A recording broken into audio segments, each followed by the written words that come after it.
Shoes alongside Dan Orlovsky. Allison Williams will join us from downstairs in just a moment.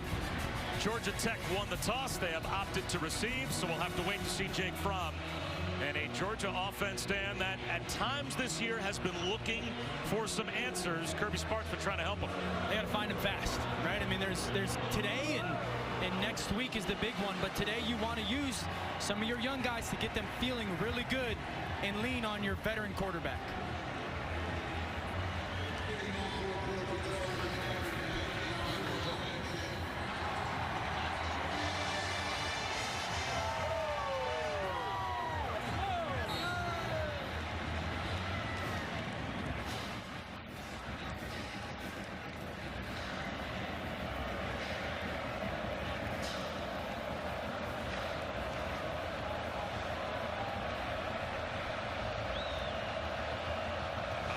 Blankenship sends it deep.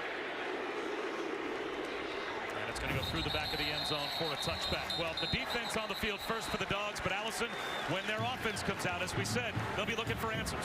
Yeah, Bob, especially in that passing game without their leading receiver, Lawrence Cager. He's out this week and next with an ankle injury.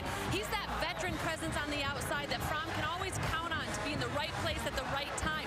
So today they need to figure out which receiver can establish that same level of comfort with his quarterback. Kirby Smart told me he wants his offense to spread it around on the outside and try and find some rhythm and timing before they come back to Atlanta next week.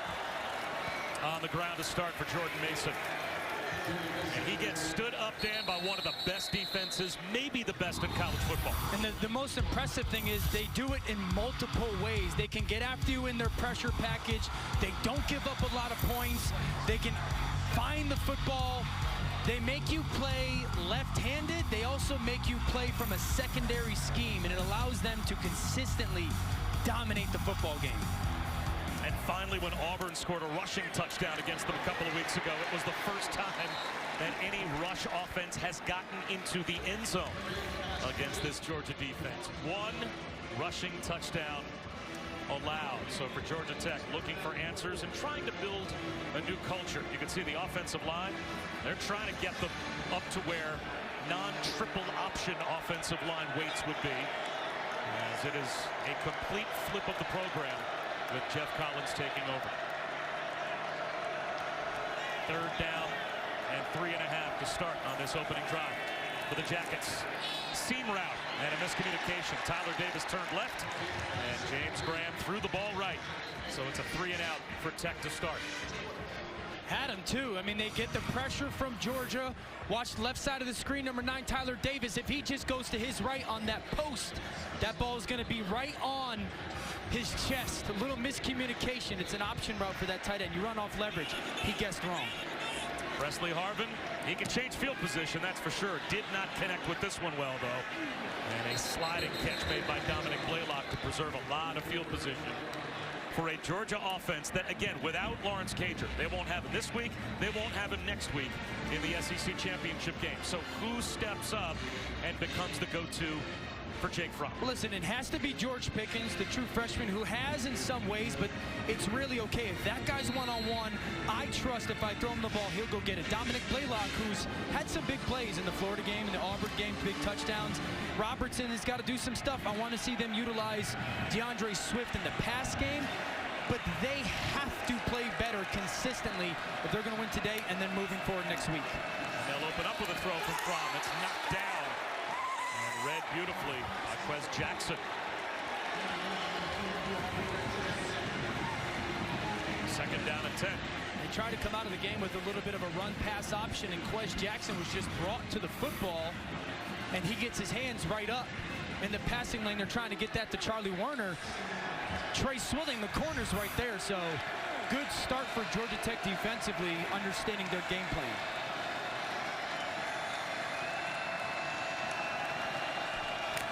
Swift empties the backfield. Fromm on a slant, that's broken up. Trey Swilling knocked it away from Kearis Jackson. Now it will be third down and 10. Can I ask a quick early question?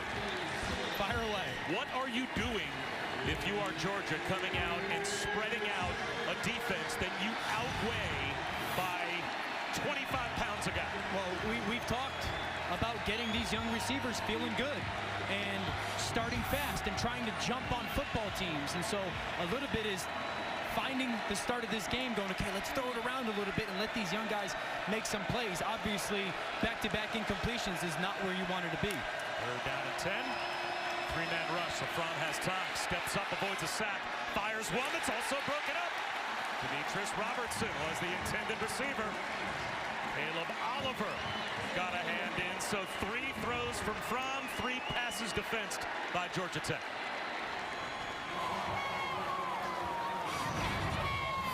Climb of the pocket, but watch where the ball is. That's behind Robertson.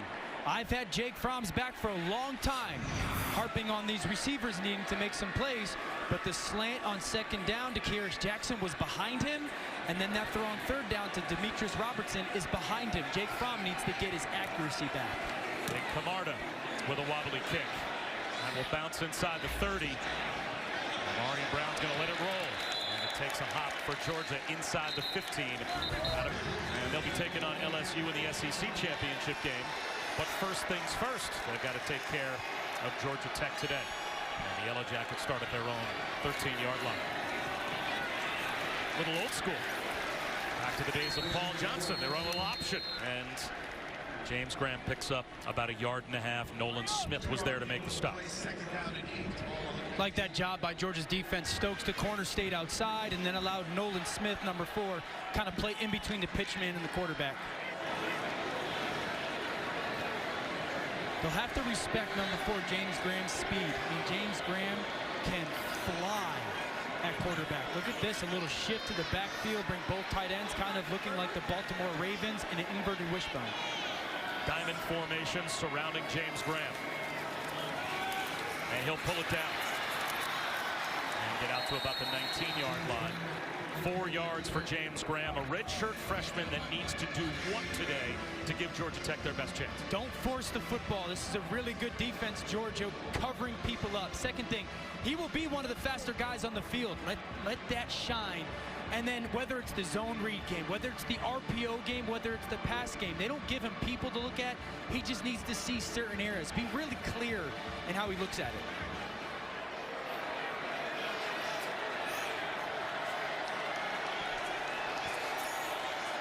I wouldn't mind to see a quick throw out to this trip set at the top of the screen right now, thinking you have some numbers.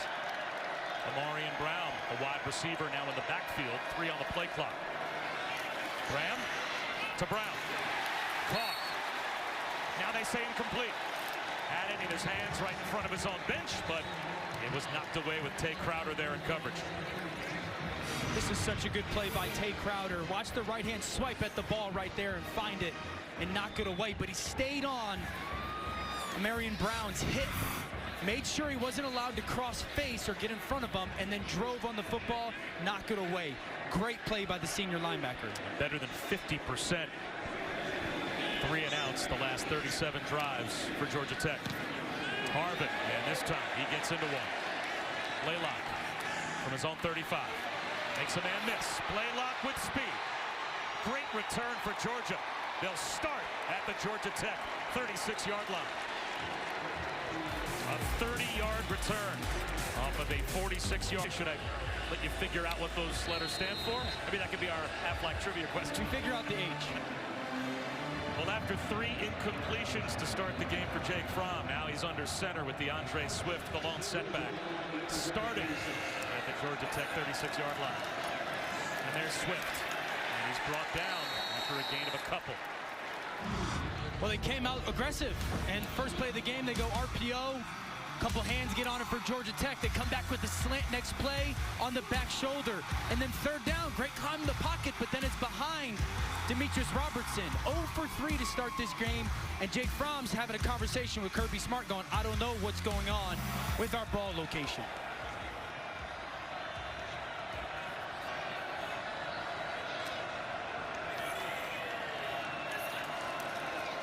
Swift grabbed around the ankles at the line by Quez Jackson after a gain of 2. And Allison, it's third down at 6.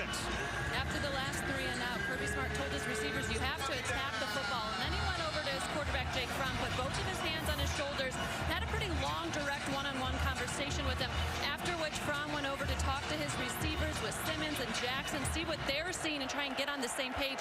Offensive coordinator James Coley told us he's taken a coaches-like approach to try and fix some things with this offense. You're seeing it early. Well, we'll see if they have it fixed, because this is a big play. A chance for Georgia Tech to maybe get off the field with great field position for the Dogs. Fromm under pressure, extending the play. Short hops one to the sideline. And he is frustrated early. Matt Landers, the intended receiver. So it will be a long field goal attempt for Rodrigo Blankenship. I get Jake Fromm's frustration. I get it. I mean, that's 2 third downs where Georgia Tech has decided we're just going to cover you up and trust that your guys can't beat our guys. And Jake Fromm's had time. It's just no one has separated. First down, first one he misses. This last one he misses on a scramble. A shade under 50. And as smooth as could be, Blankenship knocks it through. And they've got the early 3-0 lead over Georgia Tech in their rivalry game this week. Bob Wischusen here with Dan Orlovsky and Allison Williams. Wanye Thomas is back deep to receive the kick for Blankenship. A line drive. And he takes it on a hop at the 1. Gets ahead of steam across the 25 out to the 26-yard line, where he's brought down. Our first chance today to get an update from Cassidy Hubbard. Thanks, Bob. A Performance Above brought to you by Jersey Mike Subs. A lot of action in the game so far. After Michigan scored on the opening drive, Ohio State's responds right back. J.K. Dobbins, the PAT, puts Ohio State up 7-6 in the first. Bob, Dan, back to you guys. All right, Cassidy, thanks very much. Georgia's got the early 3-0 lead here over Georgia Tech. And we'll see if Georgia Tech can get something going offensively after 3 and outs on their first 2 possessions.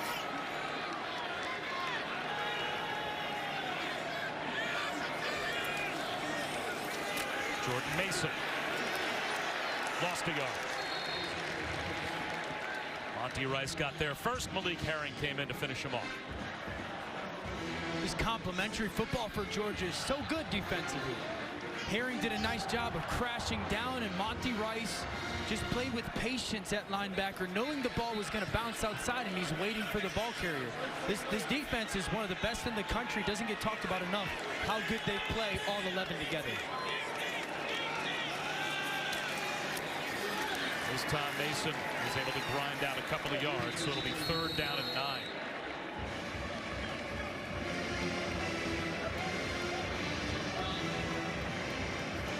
You know, Georgia Tech, their first 3 third downs have gotten into 3-by-0 formations. They put 3 receivers to one side and a tight end attached to line of scrimmage by himself. And the middle of the field has been there. Now they're in a 2-by-2 set. They love to run quarterback draw to these situations or switch routes by these receivers.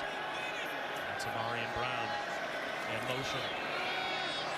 Graham, long throw, incomplete. Short hop didn't nowhere near Brown, and it's another Tech 3 and out.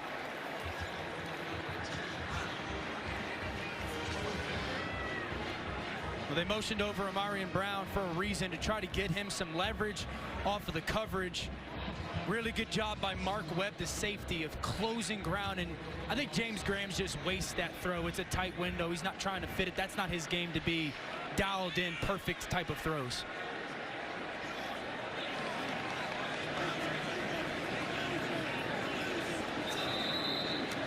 Flags down.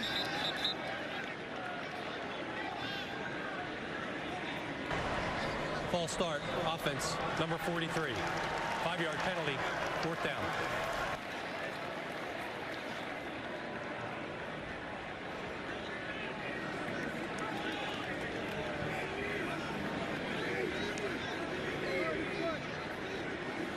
We've had 5 offensive possessions in the game so far, and neither team has a first down. The biggest play of the game so far was the Dominic Blaylock punt return that got Georgia into plus territory, the short field, and they were able to kick a field goal off of that, and they'll have pretty good field position this time around as well, as Harvin's punt goes out of bounds at the 36-yard line of Georgia. So a 42-yard punt. This season, Taco Bell is celebrating student sections and passionate fans like these by awarding the Live Mosque Student Section of the Year. The Yellow Jacket student section is already on the national watch list. Go to ESPN.com/Taco Bell and see how your school can compete, or get the committee's attention by using the hashtag LiveMoss Student Section.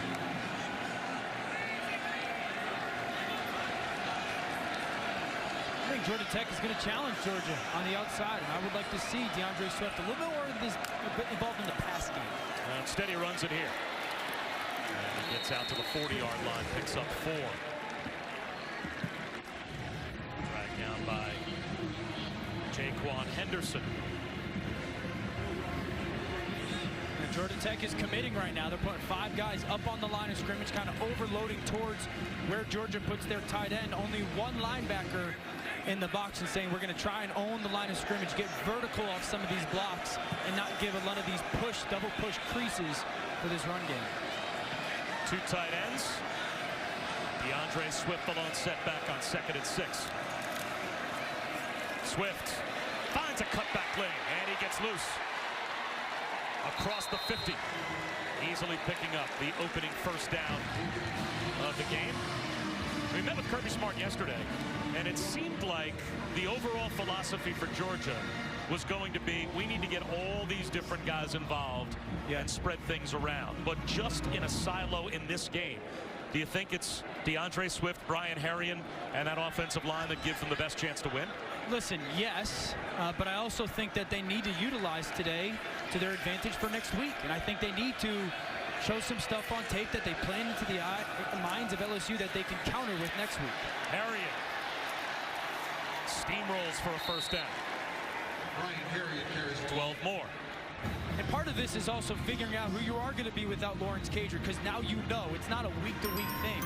You know you're going to be without him. So as you go into next week, okay, who can we rely on for some packages or some plays? Is it Zamir White or James Cook or Swift and the receivers? I mean, there's a bunch of options, but you got to figure out the stuff that those guys like and that you feel like you can execute. And today, the challenge is to win the football game, but also figure that out at the same time.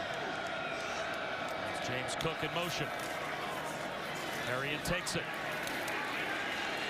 He's got a couple of yards. Brentavious Clampton was there to bring him down. And I guess it is a very interesting line you walk. You don't want to disrespect Georgia Tech and mess around and be in a football game that you never expected would be close. But as a result, you do want to, at the same time, I guess, use this game to kind of oil the wheels of your offense and try and get it a little bit more in rhythm. That was the word that James Coley used. That was the word that Kirby Smart used. We need some rhythm out of our offense going into next week, as Herrien is into the secondary and is about 3 yards shy of a first down. Quez Jackson made the tackle. And again, I think that you have such respect for LSU and Dave Aranda defensively that they're going to watch this tape and go, okay, who are they now that they know they don't have Cager? And you should, as a coaching staff, if you're Georgia, start planting some seeds and make some deposits and tendencies that you know you have counters to for next week or wrinkles to for next week. And you believe that they'll be so scouted that you can throw some haymakers early on. But this is the down, 3rd down. Don't be surprised if they try and pop a run. Instead, it's a back shoulder throw down the sideline. Fromm drops it in beautifully. Tyler Simmons to the 2-yard line, 25-yard gain.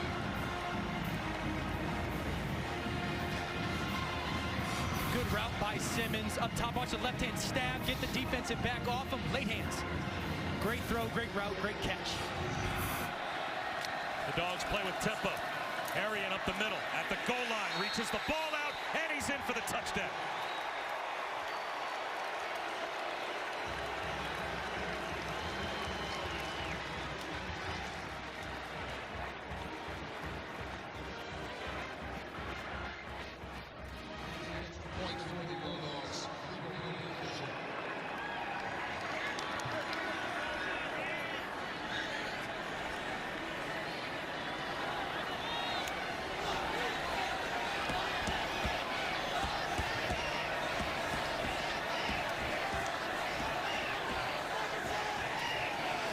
And you wonder if that's the kind of drive that gets you some rhythm. Harrion, Swift running the ball, and a great back shoulder throw. I love the finish of the drive. Great throw on third down, running in for a touchdown. Dogs up top.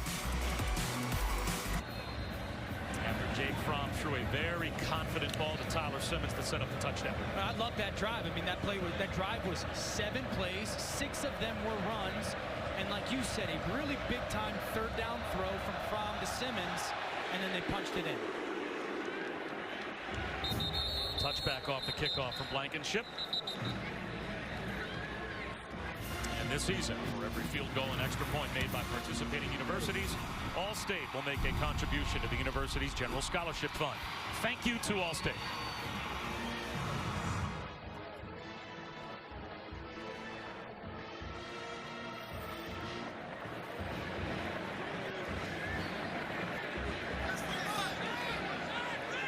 James Graham back to work.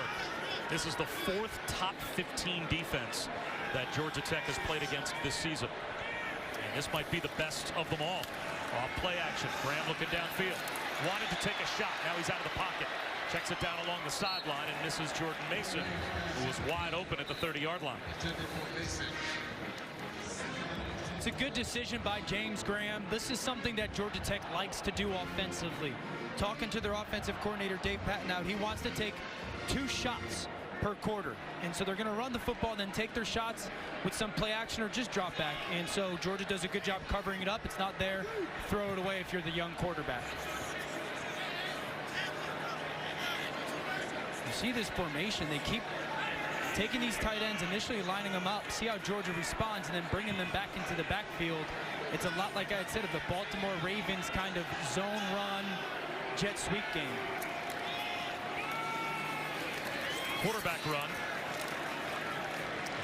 And backing his way out to the 29-yard line, a gain of 4. It's Graham, so it will be 3rd down and 6. Monty Rice, another tackle.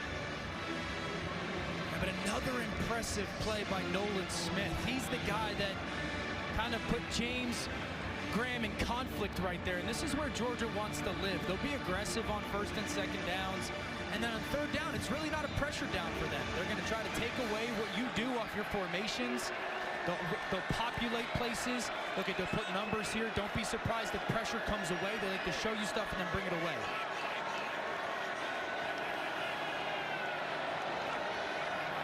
The Dogs show blitz. They do rush 4. Graham out of the pocket. Breaks a tackle and lost the ball. Well, one way or the other, it's either Georgia ending up with a fumble recovery inside the 30-yard line, or they're about to get the ball back with yet another Georgia Tech punt. And it is a recovery by the Ramblin' Wreck as Richard LeCount stripped it away from James Graham. James Graham decides to scramble. LeCount just swipes at it with his right hand and gets just the bottom tip of that football, but I like it. Georgia showed pressure one side, brought it with LeCount from the other. Fair catch. It's back to work for Georgia. That ball thrown behind Robertson, but Demetrius Robertson able to reach back and make an 8-yard grab.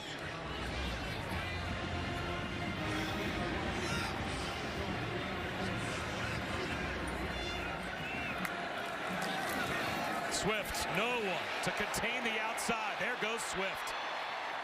You can see that coming from a mile away. There's just nobody on the near side of the field to try and keep DeAndre Swift between the tackles. Well, when your left tackle is the size of a skyscraper and he closes off the line of scrimmage, Andrew Thomas with a great block at the point of attack. Blitz off the edge. It's picked up. Fromm takes a shot for Robertson, and that's deflected. Might have been Wanye Thomas that got a hand on it before it got through to Robertson. Tries to get this ball down the middle of the field to Robertson, and Wanye Thomas, not only the timing of that hand, but this is a 6'2" safety. That length allows him to tip that ball because it was going to be an on-target throw to Robertson from Fromm.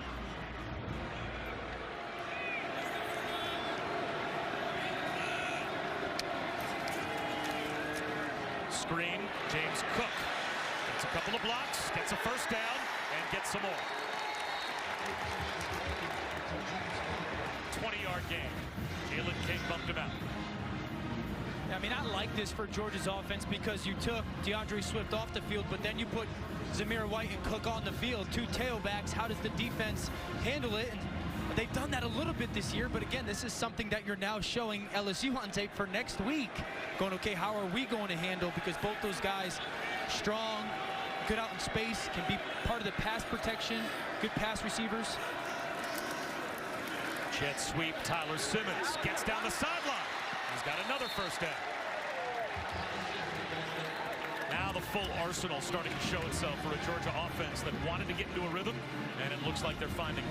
Well, touches. You got so many people that need to get touches for this Georgia offense, and after that first drive, there's a little rhythm here. There's a little bit of rhythm, not only for the players, but for Goldie, their offensive coordinator, of going, okay, who can I get the ball to, and where can we get them with what they do well?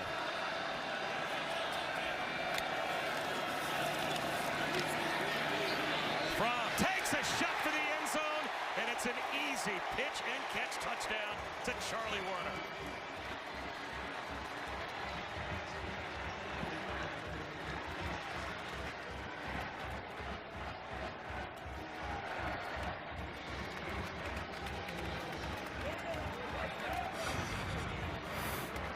Watch Warner just up the seam, get to the top of the numbers, and let the ball from the quarterback lead you. Really well done by Jake Fromm on that drive. He seems to have found the rhythm. That was number 3 in his progression right there. Beautiful read, better throw.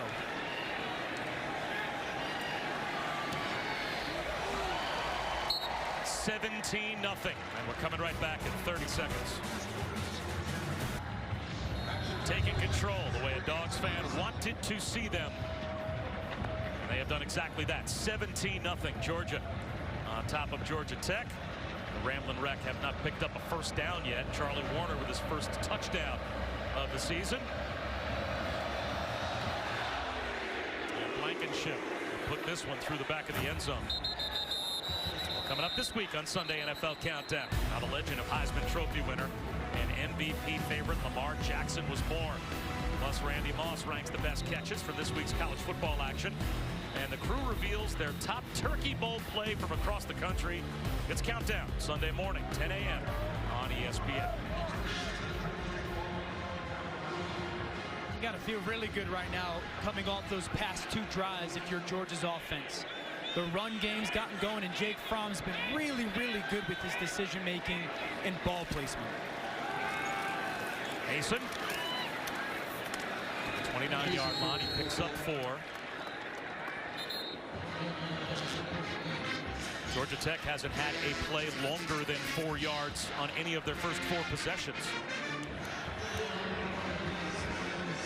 But to me, that speaks more to Georgia's defense, though. I mean, they've done that to a lot of teams this year. Right?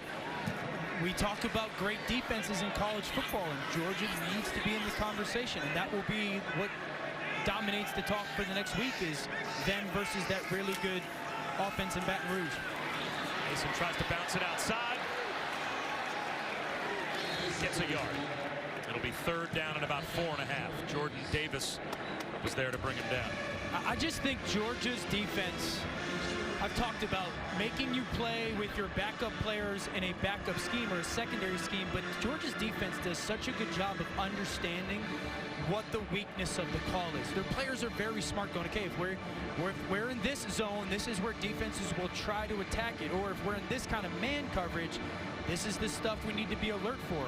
It's a credit to Kirby and his staff because they're so smart with how offenses will try to attack them. Not sure why Georgia Tech didn't at least go to the line and try and hard count Georgia before the end of the quarter, but they're just going to let the quarter clock run all the way down. End of 1. Especially here at Georgia Tech, and especially for redshirt junior Chris Martin, who honored his friend Brandon Adams today before the game. Adams would have been a senior, but he passed away suddenly in March after suffering a fall. Martin was one of his closest friends and is wearing his number 90 jersey today, as he also did in the first game of the year against Clemson. He presented that jersey to Adams' family, who described the moment as heartwarming. And Brandon Adams' entire family here, as Allison said, on what would have been his senior day, and it was very emotional. Only about 5 minutes before we kicked the game off. And they have been honoring with that heart patch on the back of their uniforms, Brandon Adams, the entire season. Unfortunately for the offense for Georgia Tech, it's another 3 and out.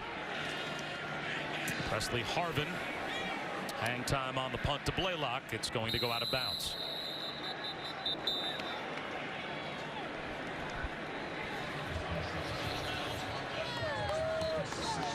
I really like the adjustment that Georgia's offense has done. So early on, Georgia Tech decided to make some gambles. They're going to shift some bodies towards the tight end, guessing Georgia would run the football that way, get a little push at the point of attack, and allows number 44, Quez Jackson, to play slow. So now Georgia Tech does it again. They're going to shift toward one tight end. There's no numbers to the offense's right.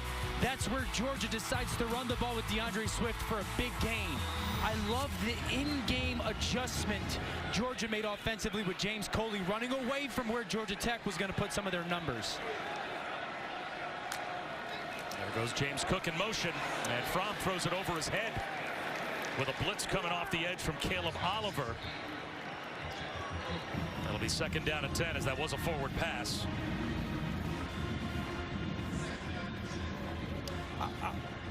I think that play probably personifies this offense in this year for Jake Fromm the best. Georgia Tech was right. They got you. But Jake Fromm doesn't hurt the football team. So often quarterbacks will try to force that football or fit it in somewhere that it doesn't belong. Throw it away. Make the right play. He's not going to hurt his team. Really well done. Quick hitter, incomplete, intended for Robertson, who didn't have his head around by the time Fromm threw the out and underthrew him as well. So now it's 3rd down and 10.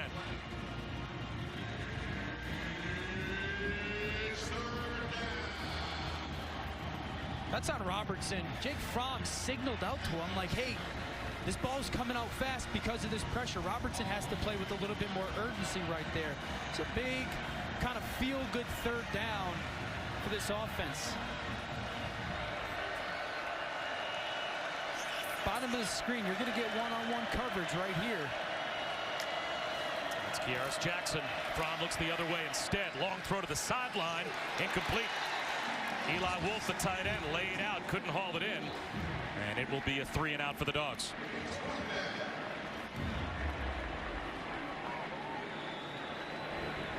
Wanye Thomas just undercut Eli Wolf and made it for a little bit more of a difficult throw because you got to get it up over that defender. Kearis Jackson won on his one-on-one route as he came in breaker. Thought Jake Fromm should have gone there. It's one-on-one. It's an easier throw. The middle field is vacated because of the pressure. But that's the thing. He's got to find some guys that he can trust in those moments, to count on in those moments. Line drive punt. Ugly but effective from Camarda as he got it off with the rush coming and gets it all the way down just shy of the 20-yard line. 45-yard punt. Georgia Tech, though, still without a 1st down on offense. ESPN, home of the New Year's Six and the college football playoff. Bob Wischusen, Dan Orlovsky, Allison Williams here in Atlanta. And the Georgia Tech fans here at Bobby Dodd looking for their team to pick up their first down. Jemias Griffin in the game at tailback. Play action, though, for Graham. Floats one on the right flat. And that'll be a modest gain. The ball pops out. Malachi Carter couldn't hold on, and they'll say incomplete pass.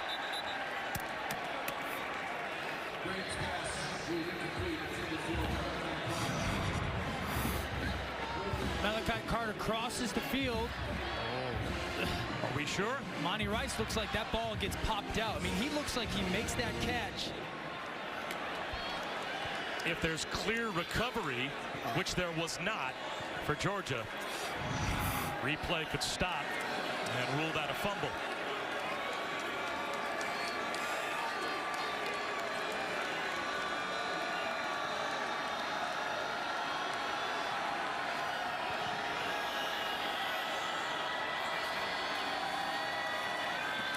Griffin, and the true freshman picks up 2 yards. It'll be 3rd down and 8. Well, rivalry games bring out great traditions, and some of the best this week. You can't use yellow mustard at Georgia. Not allowed. No red clothing. You can't even write in red if you're at Georgia Tech. Now, The Nats, well, that's what they call the folks at Georgia Tech, if you're a Georgia fan. Georgia North Avenue Trade School is what it stands for. The hashtag, have you figured it out yet? Nats? No. Oh. THWG. Oh, I know. Yeah. Oh, you do know what that means. To non-heaven with Georgia. That's right. Exactly. But I got an issue. Like, what's my man doing right here? Like, Georgia he's got a Georgia fan shirt on, but there's mustard on that dog. We now. found a violator. That is a, hey, son, let's have a conversation. Now, Georgia, they ring the chapel bell after wins, I believe, until midnight, but they ring it all night when they win this game.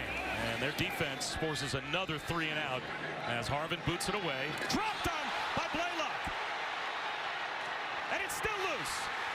And it looks like Georgia Tech gets it. A special teams mistake that gives the Yellow Jackets a little life, as that ball went right through the hands of Dominic Blaylock.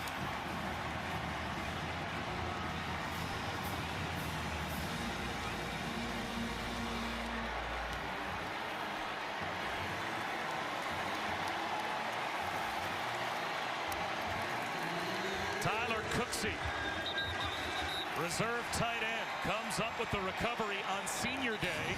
He is one of those seniors honored by Georgia Tech.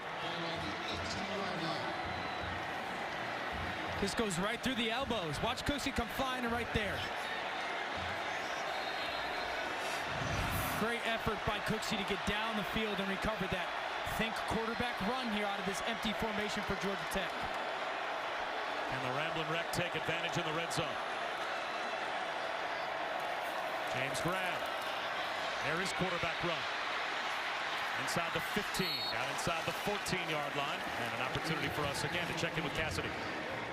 Thanks, Bob. Back to Ann Arbor, and back and forth they go after an Ohio State 57-yard touchdown. Michigan responds with this: Shea Patterson to Donovan Peoples-Jones, 25-yard score. It's 14-13 Buckeyes after one. Bob, Dan, back to you. All right, Cassidy. Well, Georgia Tech's trying to make a game of it in this rivalry game, down 17-0. Their offense still doesn't have a first down. Their offense hasn't produced a play of longer than 4 yards. But a special teams mistake gives them a chance to score here. They have struggled in the red zone. They're going up against one of the best defenses in college football. And now they want to call a timeout. So we'll step with some Georgia Tech beat Georgia at home. They've won a couple of times in Athens. But the last time they won here at Bobby Dodd Stadium back in 1999. And they're facing 2nd down and 7 after a timeout called. A fumbled punt by Dominic Blaylock, giving Georgia Tech a chance to get on the board. And right up the middle, it's Mason. About 1.5 yards shy of the first down for Georgia Tech, so it will be 3rd down. And it looks like it's about 2. Yeah, and so now that it's 3rd and 2, if I'm Georgia Tech, this becomes 4-down territory for me. And so I'm very conscious of that play call. There's no way I'm throwing this football. I want to get the ball with number 4, James Graham, and the opportunity to keep it in his hands, whether it's a jet motion zone read, an option off the edge, something where he's having the football and knowing I'm going to go for it on 4th down as well.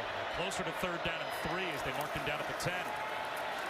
Keeper, Graham, and it looks like he's got the first down.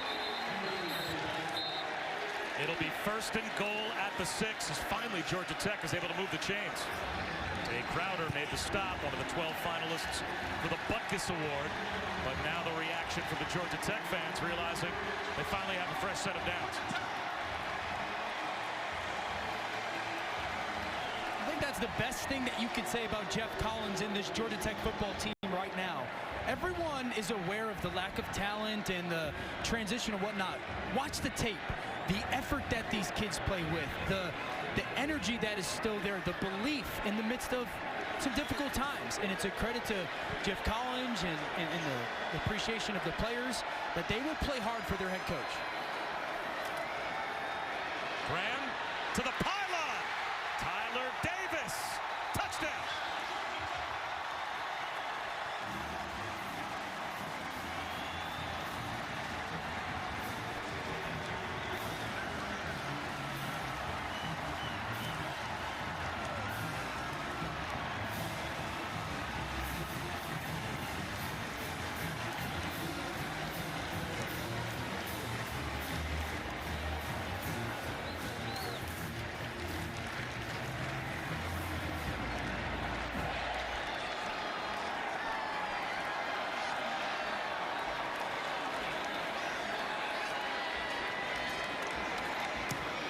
Well, Dan, you get an opportunity. A mistake made by Georgia. Georgia Tech takes advantage. It started with the muff punt by Dominic Blaylock, and the effort that Georgia Tech's return team or coverage team shows to go recover that football. You go for it on third down, and then you find Tyler Davis for a touchdown. The Yellow Jackets on the board at home in the rivalry game. Georgia Tech is on the board. Bob Wischusen alongside Dan Orlovsky. Allison Williams down on the field. Dominic Blaylock gave Georgia Tech a chance, and now they want to steal a possession with a surprise onside kick. There's a scramble for it. They've got it.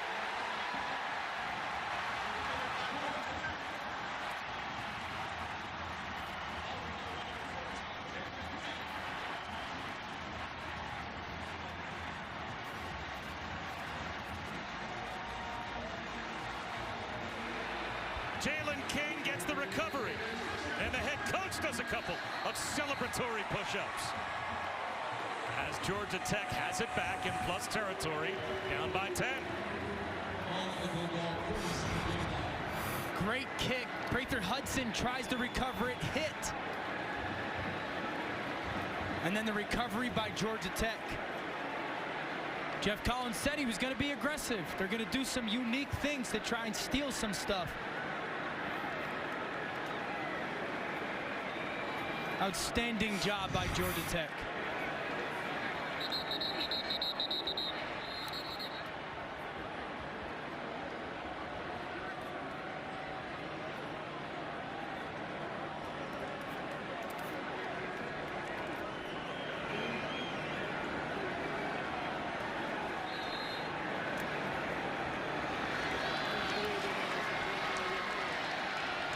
Still think these are good situations for quarterback run numbers-wise.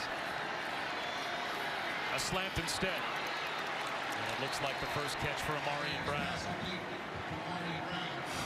But Jeff Collins told us he's trying to change the culture at Georgia Tech as well as flip the roster. He wants football to be fun. Now, he said when you guys come to practice, you're not just robots. You know, we're going to have Techno Tuesday and Old School Atlanta Wednesday and play some R&B and The ruling on the field was a completed pass. The previous play is under further review. They're going to check and see if Brown did hold on to the football. But he said that even on the first day of spring practice, the first meeting that the players walked into, he had a DJ spinning records. I mean, he wanted these guys to feel like football was fun. And as we take another look to see if Brown held on to that ball, and you can see the ball come out, so it looks like this is a good job by the replay booth to buzz down to make sure Brown had it, and it looks like he did not. You can see that ball touching right there, and it's going to move. Once that ball touches and moves. But we should get into Jeff Collins a little bit, right? I mean, they're transitioning from Paul Johnson and his success and totally remaking the program. And so he's had to go to the extreme with so many things of the hashtags and the sayings, because he wants this institution to be one that is based on effort and based on commitment and based on family. They've made it a point to have snack time the night before a game where it's everybody's family comes, the players spend 2 hours with each other. After the review, the ball hit the ground, therefore is an incomplete pass. It will be second down and 10. They're going to talk about what's the most important stuff this offseason. They're going to start a Club 10-10. January 5th, it's going to be an actual club that the players, DJ, as you enter, they got to gain 10 pounds each player, and they got to figure out a way to gain 10 feet as a program, meaning some of their close losses this year. But, I mean, these kids love them. It's fun. College football should be fun, and Jeff Collins is bringing that, with hopefully some wins, back to Georgia Tech. They'll run it here with Mason. Picks up a yard, so it's going to be 3rd down and 9. And he was honest with us yesterday, Allison, about the type of game he knew this was going to be. Well, he knew it would be a tight game for sure. And guys, one of the things he needs to do to catch up with a team like Georgia is to get some size, right? Dan mentioned the 10 pounds they want to gain in the offseason. Part of that means no egg white omelets. That is actually written into the player oath that they have to sign. And it goes back to when he saw Zach Quinney at Waffle House eating an egg white omelet because they had to keep their white down in the old triple option. No, not anymore. They actually had to sign that they would only eat regular omelet. There's quarterback run, and it's going nowhere. Great job by the Georgia defense to deal with the surprise onside kick and sudden change. That's a true freshman, Nolan Smith, a former #1 overall recruit there to make the stop. And you can see this is pregame. They're trying to gain weight before the game starts. This is a pregame lift for Georgia Tech. No time that is wasted for this program right now. Do you subscribe to the no egg white omelet? Look at me. Yeah, exactly. You should have gotten down there at Muscle Beach and gotten some weights. Absolutely. Presley Harvin trying to pin one deep. Can't keep it out of the end zone. I did my curls last night. You were with me? Yeah, different kind of curl. Yeah. Covers and throws his 3rd TD of the first half. This one to Justin Ross. Tigers up 21-3. This one over on ESPN. Bob, Dan, back to you. My Clemson team, they are rolling as they go through the rest of their schedule as well. And Dan, they will not be challenged until they play a playoff game. No, I mean, they're going to play what looks like to be Virginia. If they take care today, they'll play Virginia in the ACC title game. And they're playing as good as anyone in America right now. Harriet trying to get back to the line of scrimmage. Christian Campbell got him behind the line. It's time for our Aflac trivia question.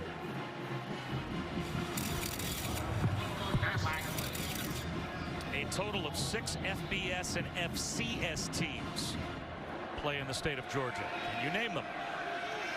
That was a hard question. I had like 4. No shot you could finish the final 2.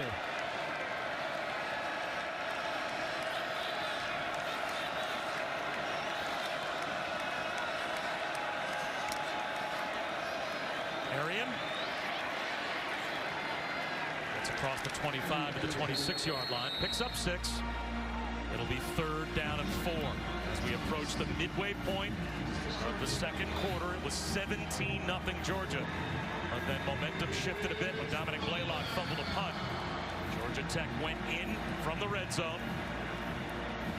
And then they surprised the Dogs with an onside kick, but had to punt it away. Georgia Tech's played a ton of single high safety. Watch these 2 safeties. I think they're going to go back, play a little bit of a read quarters, work the middle of the field if you're Jake Fromm. Fromm out of the pocket. He'll run for it and spin for a first down. Gets walloped, but easily picks up a fresh set of downs hit by Demetrius Knight. Guys, one of the players they thought had to step up without Lawrence Cager was George Pickens, but we really haven't seen him out there today. I've been watching in this second quarter. He has not been out on offense. I'm told he did participate at one point, but I'm watching him on the sideline. He seems fine. He's been smiling, kind of walking around, not holding his helmet, though, and definitely limited. Fromm takes a shot, misses Tyler Simmons. We watched George Pickens throughout warm-ups. He took part in the full pregame warm-up. True freshman that's got 32 catches for 5 touchdowns this season. But he is on the bench as he has not been a regular participant at all for Georgia's offense in the first half. And he's the guy that is going to be so important for this football team next week. Listen, these are guesses and these are assumptions, but George Pickens is not playing for a reason. I mean, this would be a massive game for him to get some stuff going. If you're playing everybody else in your offense, he certainly would be a guy playing. Power toss to DeAndre Swift. Lost the football. It's knocked out. Georgia Tech thinks they have it. Quez Jackson caused the fumble. Who's got it at the bottom of the pile?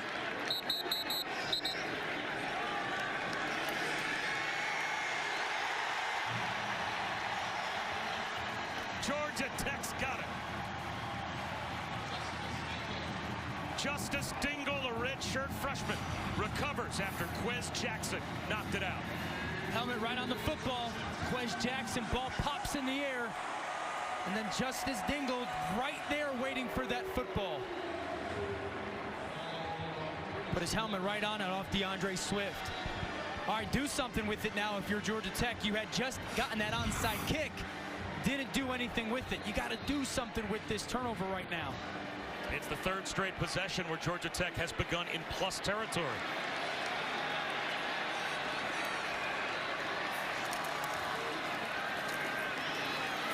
Getting loose, Jordan Mason. Picks up 9. Ridden down by Monty Rice. I like that they pulled both guards. Got Mason out. Really good job front side by the tight end and tackle. Pushing the line of scrimmage just a little bit. Opened up a big hole for Jordan Mason. I'd love them to see him be a little bit aggressive here. It's 2nd and 1. You're in 4-down territory off that turnover right now. Be aggressive with the play call. It's a run instead. And short of the first down is Mason. Looks like just a hair shy. Crowder and Rice double team the tackle. So now it's 3rd down and about a foot. By the way, that 9-yard gain for Mason on first down, that's the longest play from scrimmage so far in the first half for this Georgia Tech offense.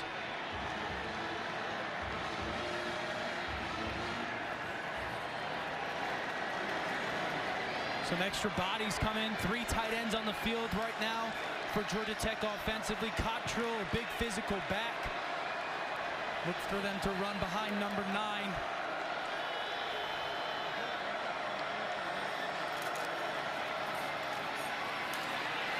That's a first down carry for Mason. And he just moves the pile for about 4 yards. Nice job by Tyler Davis there, just coming across and just pushing people to create some change at that line of scrimmage for Mason. If you've watched Georgia Tech this season, they are a shot-taking offense. Yep.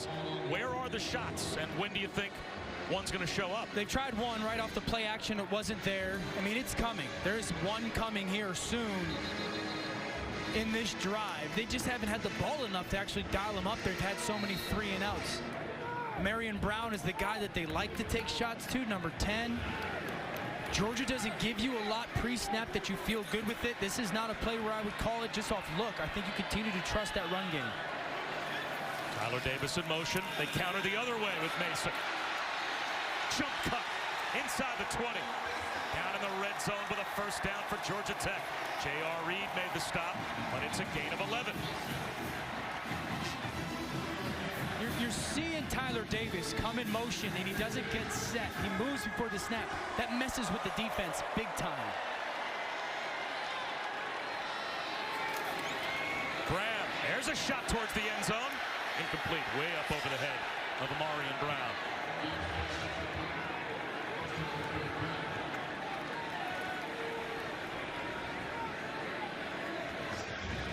This drive's become pretty simple. Georgia continues to blitz from the field. They're bringing one guy and blitzing him from the field. Georgia Tech needs to run away from that pressure. That's what they've done. Run away from it. Everyone's going to slant with that blitz. If you shut down that moving defensive line, you're going to get some big creases in your run game. So the run should be more concentrated to the short side of the field. Correct. If the blitz is coming from the wide side. Absolutely. This is a straight ahead run for Jamias Griffin. And the true freshman gets down to about the 16-yard line. Stuffed by Michael Barnett after a gain of 2.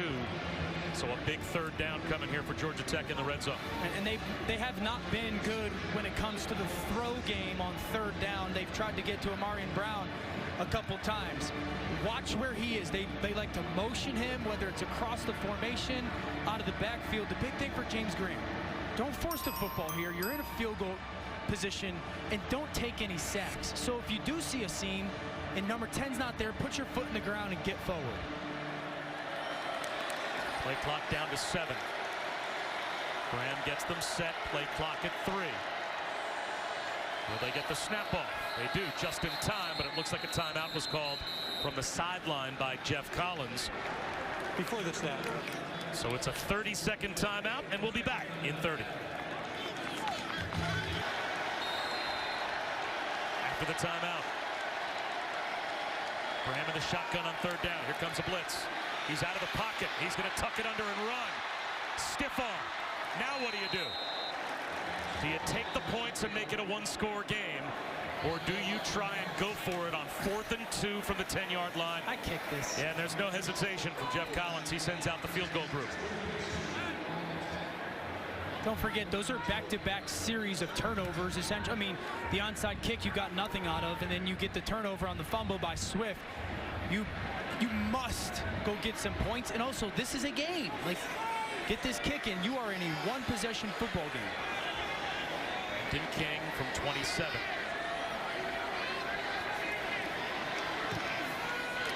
And they come away empty.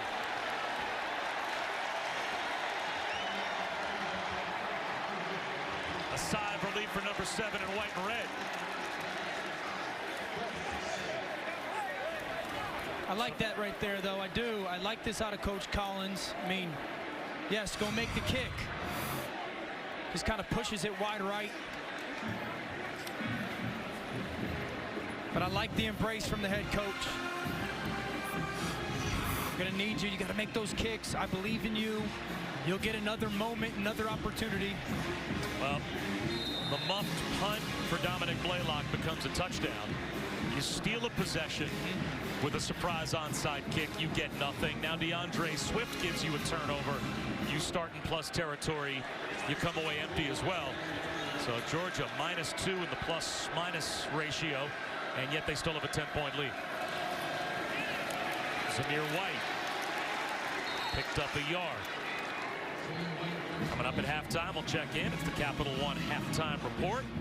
Rivalry highlights from all around college football, and previewing later today and tonight the Big Ten West battle on deck as soon as we're done here on ABC between Wisconsin and Minnesota, and the Iron Bowl as well today. Massive games. This is the best week in college football. We're seeing a good game here today. Not many people expect this to be a 10-point football game right now. Fromm in the flat to Harry. Not much. Nice read by Christian Campbell. This is a big possession for Georgia offensively. They start the third quarter with the football. They have a chance to put together back-to-back possessions and really put a throttle hold on this game if they can pick up a third down here. Hold on to the football and maybe score points before halftime. And remember, they're still searching for their guy. You know, like Georgia Tech early on played a bunch of man coverage. No one was winning. Last time they played 2 high safeties. Right now there's 3 safeties playing right here. Look at these 3 safeties. They're going to force Jake Fromm to get through a zone look. Fromm underneath. Harrion looking for the sticks, and with speed, he got there. First down, Georgia, with just over 2 minutes to go in the half.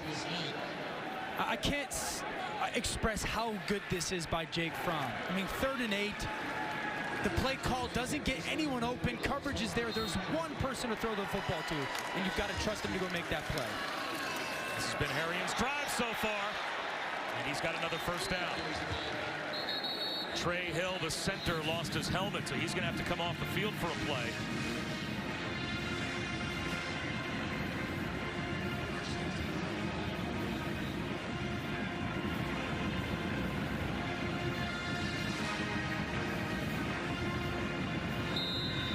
You can still utilize some run game here if you're Georgia.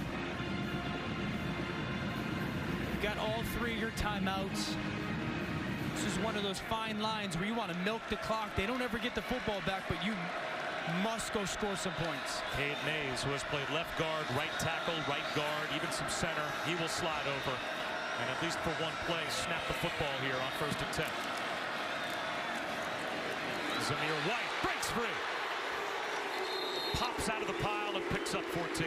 And you can hear the Zeus in the background for Zamir White. But I'm sure everyone was waiting. Like, Jake Fromm snapped the football, but he was getting them into the right play. You saw the numbers to his left were more advantageous to run the football there. So you take the 5 or 6 seconds to communicate to everyone, equals a big run. And you have all 3 timeouts. Correct. The clock stopping on first downs, and college football helps you as well. Plenty of time for Georgia. And Jake Fromm, as a veteran quarterback, knows it. They're going to run it again, and this time it's read by Georgia Tech. David Curry knifes through to meet Zamir White behind the line.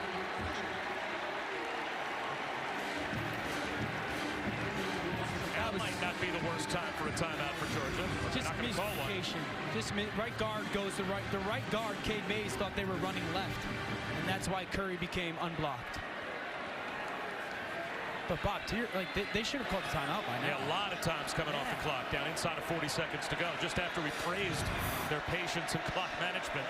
Second down and 13. And now they're probably looking more towards field goal range. Fromm rifles one to the sideline to Simmons. 25 seconds to go. Trey swilling there in coverage. It'll be third down and short.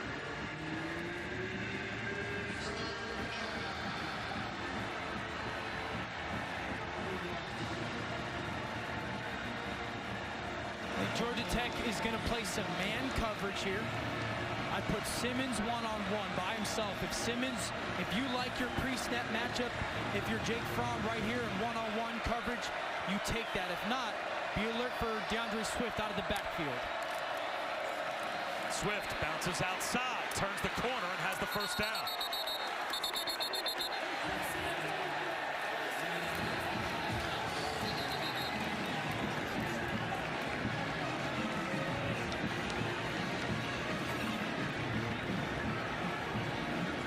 Great bounce by DeAndre Swift right there. Only 5 running backs in the history of Georgia football have had back-to-back 1,000-yard seasons. And DeAndre Swift is on that list. Fromm sacked back to the 40.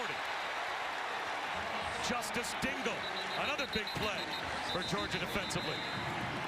And now you have no choice with 12 seconds to go if you're Georgia, but to call a timeout.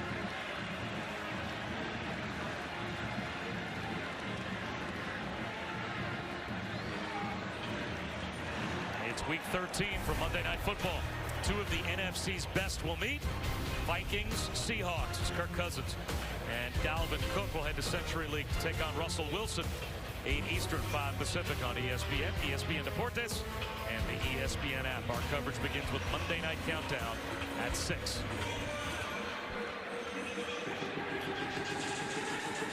They added 1 more second back to the clock, so 13 seconds for the Dogs, but they've got 2 timeouts. Yeah, and Georgia Tech, I would anticipate playing some softer zone coverage here. They're not going to let a ball go over their head in this moment.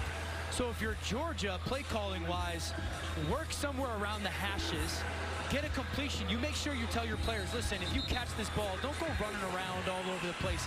Get what you can get down with the football, and then be ready to make a quick timeout, because maybe that saves you a chance for a shot at the end zone. But you don't want to catch this ball and waste time side to side, and you can kill 3 or 4 seconds. Easy completion, get the first down, timeout, and maybe you have a shot at the end zone. Rodrigo Blankenship made a Rose Bowl record field goal at 55 yards last season. So you only have to go another couple of yards to be inside of what would be his range. And Georgia starts the 3rd quarter with the ball. Fromm, a bullet, and that's well executed. Demetrius Robertson makes the catch. Down to 7 seconds to go in the half. I think there should be another second put back on this clock, and if that's the case, I'm running 1 more play. Absolutely. I would take 87. I would take 87 Simmons, and I would take Matt Landers, put him on the outside, and tell Jake Fromm, listen, if they play one-on-one, take your shot. The ball has to land in the end zone, has to get up early, has to land in the end zone, and if it's not there, this ball gets thrown out of bounds quickly, and we kick our field goal. Is that too much of a risk to take with only 8 seconds on the clock when you're talking about a ball that in the air is probably going to travel about 30 yards or so? But that's why not just ask Rodrigo Blankenship, where do you want to kick this from? Kirby Smart probably already knows. Hand the ball to DeAndre Swift, run it that way, call your timeout, and get the 3 before halftime. Yeah, because if the opportunity is there for you to take your shot, I like taking the shot. Like if they're going to line up and play man coverage, but you have to tell Jake Fromm, this is a catch it and throw it ball, and it has to land in the end zone. It can't land at the 1-yard line. They've got Simmons up by himself, and I think that's what they're going to do. One-on-one right here.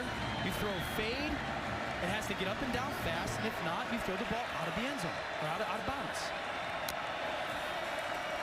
Fromm instead is going to sprint right, and I'm not sure if that was a play just designed to eat up a few more seconds to make sure that the field goal is the final play of the half, but that's what they're going to play for. That's the play they should have run 6 weeks ago when we had them against South Carolina at the end of the game, remember? I don't love that play call there. I would have loved to see a shot, and let's go see if we could go make that play, and if not, we kick the field goal. Are you more angry about the play call, or maybe that I was right? I can see it grinding on you a little bit. Timeout's going to be called by Jeff Collins. We took it to November 30th. To really annoy you? No, to finally get one right. There you go. No, I annoyed you week 1. I love you. Now, my question would be, if you're Jeff Collins, do you really think you're going to ice a kicker that made game-tying and go-ahead field goals in the Rose Bowl in the national championship game when there's 4 seconds to go before halftime? I mean, you can't take the timeout with you. I guess you might as well call it. And I think Jeff Collins is one of those coaches who just believes in a process, and it doesn't matter what the situation is or who it's against or whatnot, who the kicker is. If I've got the timeout in this moment, I'm going to take it. The second all-time leading scorer in SEC history, Rodrigo Blankenship from 42.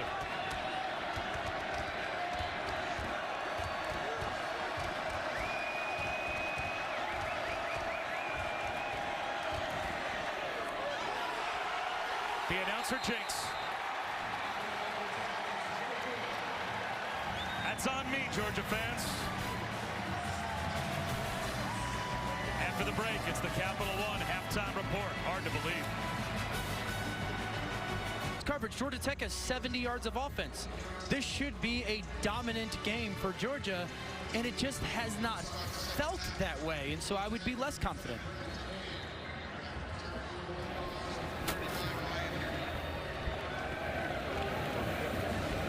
Tech won the toss and took the ball to start the game. So that means Georgia gets an opportunity to start the third quarter with the ball and a short kick to the far side. And this could backfire on Georgia Tech as Blaylock brings it all the way out near midfield, Allison.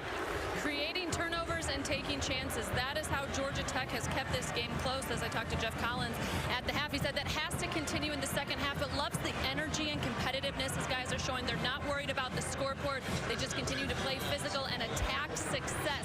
As for Georgia, head coach Kirby Smart telling me at the half, the reason we haven't seen receiver George Pickens is, quote, a team matter. He said, we'll see if we see him in the second half, and he is out there, guys, to start.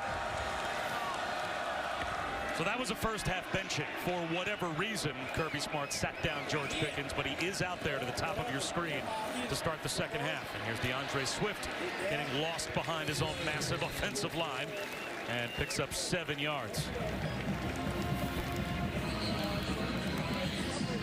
I mean, I'd like to see Pickens get some good run this second half as well. You know, I think you go and score some points here if you're Georgia, and then let's get him some touches. Let's get him into the rhythm of this offense. Feeling good going into next week. He's going to have to be such a big contributor. There's these numbers again. I think they could run to Georgia's left here. Got numbers up run to the left. Right up the middle, it's Swift. Easily picking up a first down. Let's take a look at our Pacific Life game summary from the first half. And Jake Fromm started off shakily, to say the least. Well, Jake Fromm, I mean, he's a sharp quarterback. He just hasn't looked it today, whether it's been some off-time throws or misplaced throws. We saw Blaylock with the fumble on the punt return. The onside kick was big for Georgia Tech. It didn't get any points, but just to feel the football game again. And then Swift gets a helmet put on the football. That's why this game, to Allison's point, has been close because of those miscues. Pickens didn't get his head around. Flag out. Trey Swilling. He was there in coverage. Pass interference defense, number 3. Automatic first down. That's a tough call on Trey Swilling, as George Pickens was not even looking for the football. Watch Pickens release. Little hand fight. He's not even looking for the football. Certainly not in the location where Jake Fromm threw it. I I don't see pass interference there. I don't. Both those guys are either pushing each other or grabbing each other, but there was not a one more dominant than the other shove off or grab. Trey Swilling's father, Pat, one of the legends of Georgia Tech football, college football Hall of Famer and a 5-time Pro Bowler. He, of course, was a defensive lineman watching his son play corner, and that time flagged. So Georgia in the red zone. They go that way again. Climbing the ladder, Tyler Simmons, right over the top of Trey Swilling for the touchdown.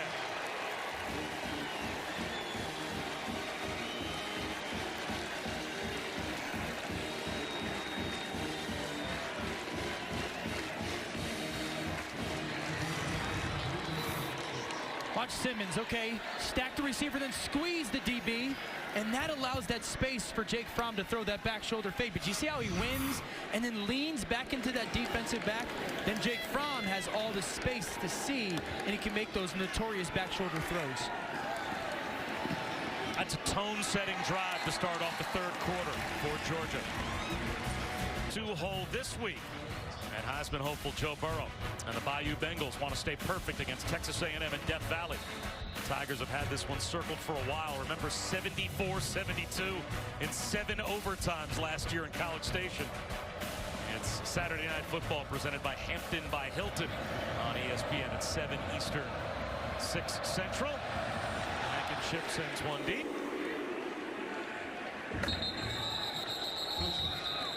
Well, Georgia's defense has been dominant. It started up front, the defensive line.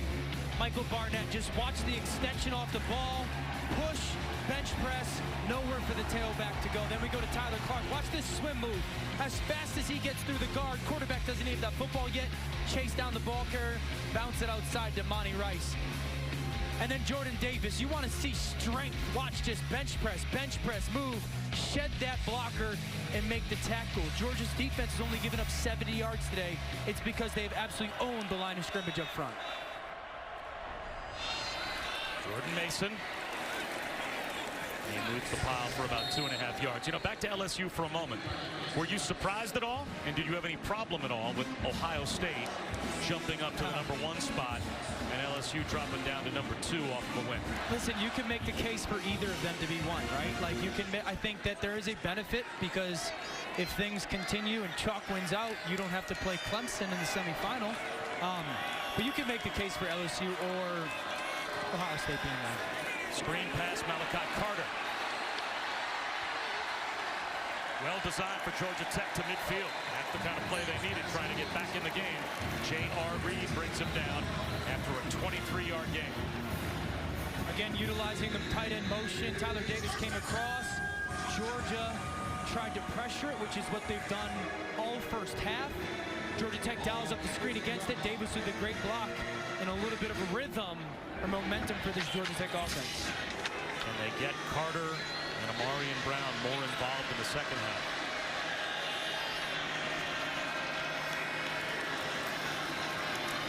Mason trying to get outside, just can't beat the speed sideline to sideline of that Georgia defense. LeCount and Webb had no problem bringing him down before he got back past the line of scrimmage. Goodness, Richard LeCount came out of nowhere. I mean, just flew downhill to knock Mason off with Webb.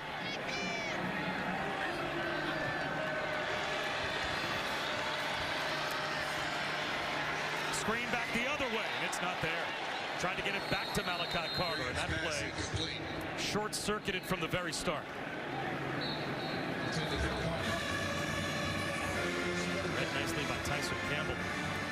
It's really a read screen. You know, they motion the back out quickly, and they're going to try and get him to the boundary, and the quarterback reads it front side. If it's not there, he comes to the backside. Good kind of overall defense from Georgia. Third down, Amarian Brown, number 10. He's the guy that they've at least tried to in the pass game. He's right here down in the slot. Now they're flipping both him and Tobias Oliver. Play clock at 4. You gotta get set. Play clock at 2. Did he get set? I'm not sure. Out of trouble is Graham, and he's gonna throw it away. Just didn't seem like there was a sense of urgency to get that ball snapped and get set for Georgia Tech offensively. You have two wide receivers talking to each other as the play clock goes down to 0. Well, I promise it's because they put Amarian Brown somewhere thinking, okay, we're anticipating this coverage. Then they got what Georgia was going to do, and they flipped to him and Tobias Oliver because they really wanted to throw it to the third receiver, who was Tobias Oliver. So they flipped those guys, and it just took too much time for that communication. Harvin, a spiraling kick that's got way too much air under it, and will go through the back of the end zone. 50-yard punt. Fromm will have it at his own 20-yard line. To Megatron. He wasn't bad. Oh, man, dude. 2008, I was starting a bunch of games for Lions. I think 13 touchdowns, 13 of them to Calvin. So. Low throw. Dominic Blaylock. He's got a famous father of his own. He's the son of Mookie, former all-star point guard in the NBA. I think his number should be 10, though. Oh, quick Calvin story. We're going to play the Colts. The Colts played 2 coverage back in the day. They played cover 2 or cover 3. And so we just put Calvin by himself, and we were going to like a 5-yard hitch route. And I went to our coach. I was like, what happens if they play cover 2? There's going to be a corner sitting right there. And he was like, just throw it to him. So we get in the game, and I was like, and the play happens. It's cover 2. It's happening. I just go, all right, I'm just going to launch this to Calvin. Sure enough, 35 yards later in a completion, I was like, okay, that was relatively easy. It looked a little hard for Georgia. Matt Landers had that one sail over his head from Jake Fromm.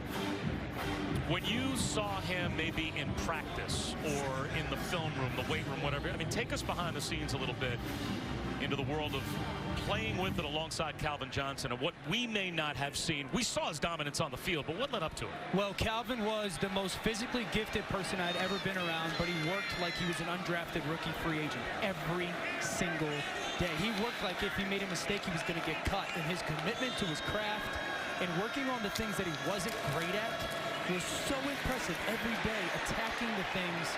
Calvin wasn't a great natural catcher of the football. I've never seen anybody spend more time on a jugs machine pre or post practice making difficult catches. Like, he would never just stand there and go have it shoot it right at him. His body would always be contorted different ways. He would run with blindfolds. He would only use one hand. Run with blindfolds? He would do jugs machines with blindfold. They would go ball. Really? It was unbelievable. I don't think I've ever heard of that one. The talent was great. The work ethic and the character was 10 times the talent. 3rd down and 5.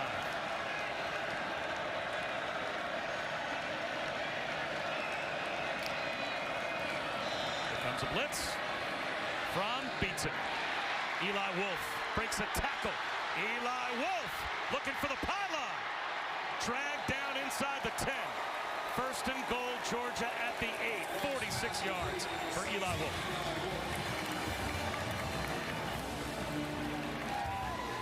Really good job there on 3rd down to Eli Wolf, just running away from contact. It was man-to-man. The DB's kind of pulling on him. He's strong enough to run away. And good runner's throw by Jake Fromm. Fromm, slant, broke it up. Robertson, the intended receiver. It looked like David Curry underneath had a chance.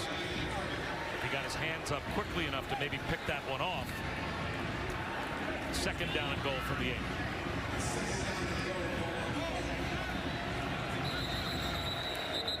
Got an injured Yellow Jacket. Extend, that gives Swift the edge. Well, we could flip it to the right side. Another big boy, Isaiah Wilson. You're going to see the same thing. Watch him turn the defender. That gives Swift the seam. And then you're going to see some center stuff. Cade Mays, the right guard, naturally at center. Watch him right arm push, climb up to the backer, behind Ben Cleveland, open a big hole for Zamir White. So much talent, strength, and size up front. Fromm floats one back of the end zone for Pickens, incomplete. There's the flag.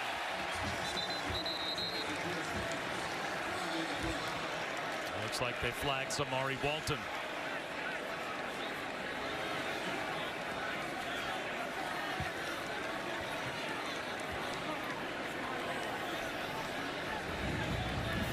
That's a good call. I mean, Pickens did such a nice job of selling that run. Kind of came down towards the football, sold that he was going to be blocking that safety with his eyes and just his body language. And it fooled Walton as he broke up field. He had no choice but to tug on him. First and goal at the 4. I like this.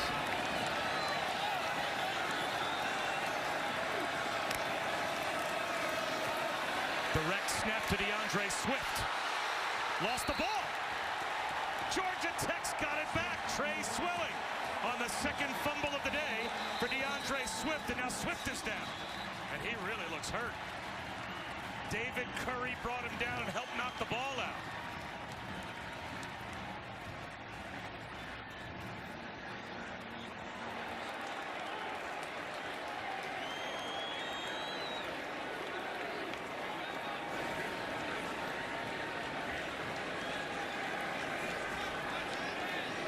Two fumbles today for DeAndre Swift, but a much bigger concern. That's the best skill position player for a Georgia team that has an SEC championship game a week from today to worry about, and also has, if they can find a way to win the SEC championship game, a college football playoff to worry about. Never fun to assume, right? Just obviously favoring something there. It's like something in his midsection. Trying to hold on to that left arm. And we will see if Allison can maybe get a peek over on the Georgia sideline to the progress of DeAndre Swift. This is what I don't like, though. Why is the ball in your right arm? All the defenders are coming from your right. Keep it in your left arm. You can use the right arm to stiff arm Curry there. He's a great back. There's no debating it. But that is youth football stuff. You're running away from people. Tuck that ball in your left arm. Use your right arm to shield. Mason to the 5-yard line. Gain of about 1.5 yards.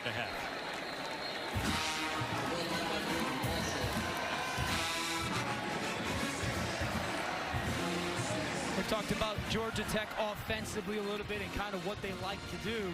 This is certainly an opportunity to take one of those shots. Maybe to Malachi Carter, someone that you feel can potentially win on a route, utilize some play action, protect your quarterback, and take one of those big shots.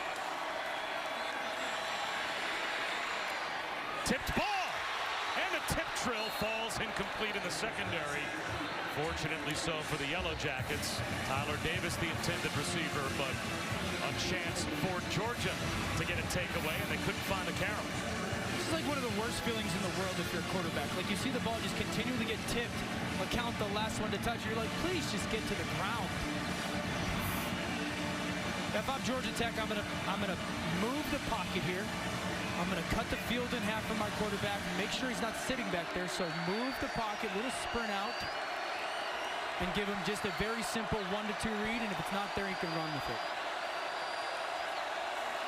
James Graham will hand one off to Mason, and he has no chance to get anywhere near the first down line of the game. He barely got back within 1 yard of the line of scrimmage, and now the clean old-fashioned hate just got a little less clean in the back of the end zone.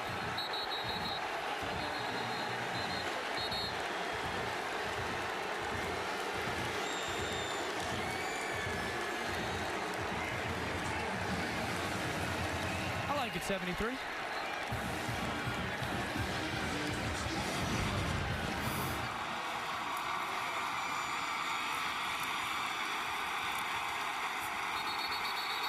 Forward progress was stopped well outside the end zone, and Jordan Mason took exception after the whistle had blown.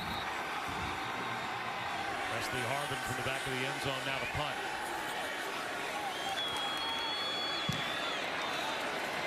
Flags down at the line of scrimmage. And a fair catch made by Blaylock at the Georgia Tech 41-yard line. We have multiple flags thrown, 4 of them in all over the field.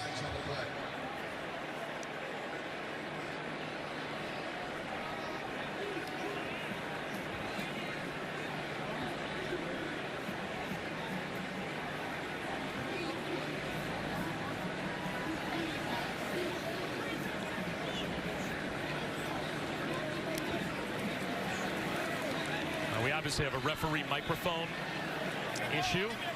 So we've got fouls on both teams. They will offset, and that will bring back Presley Harvin onto the field to punt it from the back of the end zone again. And I'm not sure he wouldn't want another try, because that was not his best punt, only 38 yards. These are also kind of dangerous for the punt team, because 10 of those guys just sprinted downfield. I know it wasn't a bomb, but they all just took a 40-yard sprint. There's a little bit of cardio stress on that one, and you got to be very smart here if you're the punter, just to make sure you don't outkick coverage, because those guys could be a little bit more gassed.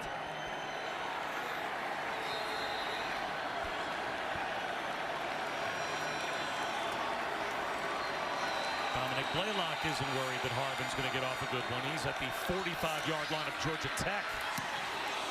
And there's a wobbly kick. That will bounce. And will barely make it across Tech zone 40. 36-yard punt that time. On Sports Center from LA tonight after Arizona State with Stan and Neal. We'll have the best college football rivalry week reactions, plus our college football expert Heather Dinich will detail which teams could make the playoff after the rivalry games are played today. We'll also break down Hawks Rockets with Trae Young and James Harden squaring off. Sports Center after the college football duel in the desert on ESPN and the ESPN app late tonight.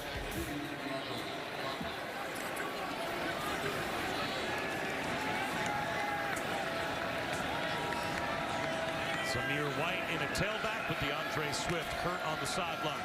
Cook in motion, Fromm looks that way and instead takes a shot to Pickens.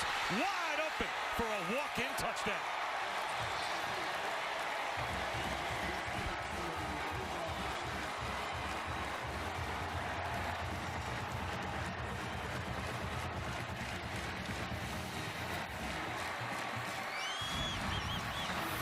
Let's watch Cook, and this corner's going to drive it.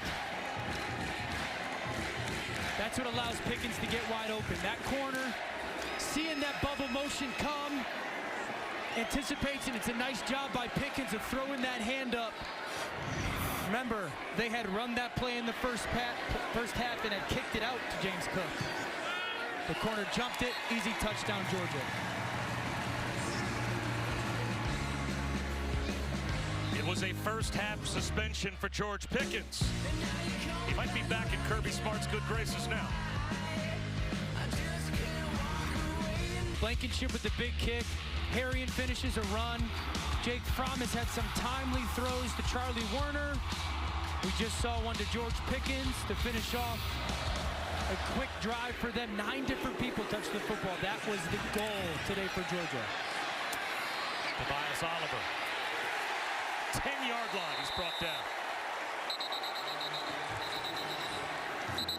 Prather Hudson makes the stop.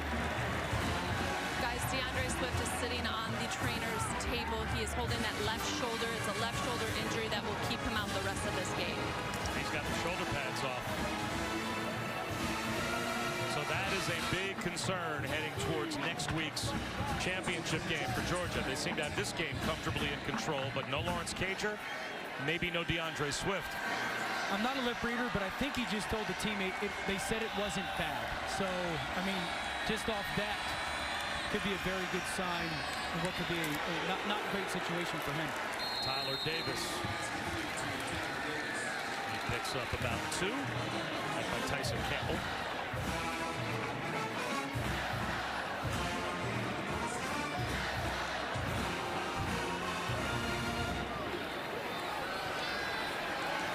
Quarterback coming over to check on him as well. He's DeAndre Swift that had 1 lost fumble and nearly 430 carries before today. He's lost a couple of fumbles today. But hurt on that last fumble, although Georgia Tech could do nothing with it.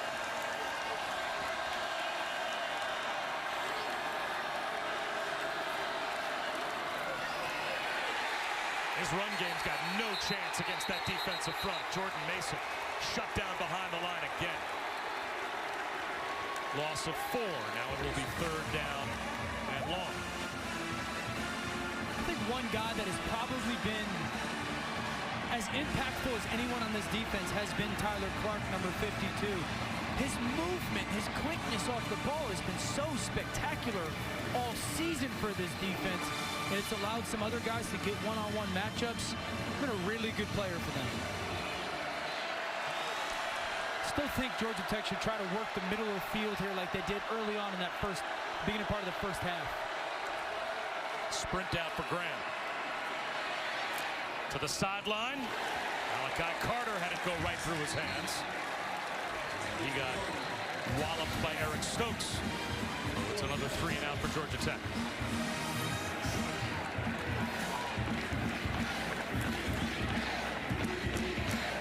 This Georgia defense has just been suffocating all day. The flow from everybody. Running to the football, coverage being good. J.R. Reed did such a nice job of staying in between the receiver and the quarterback there. James Graham couldn't throw the kind of placement that he wanted to Malachi Carter.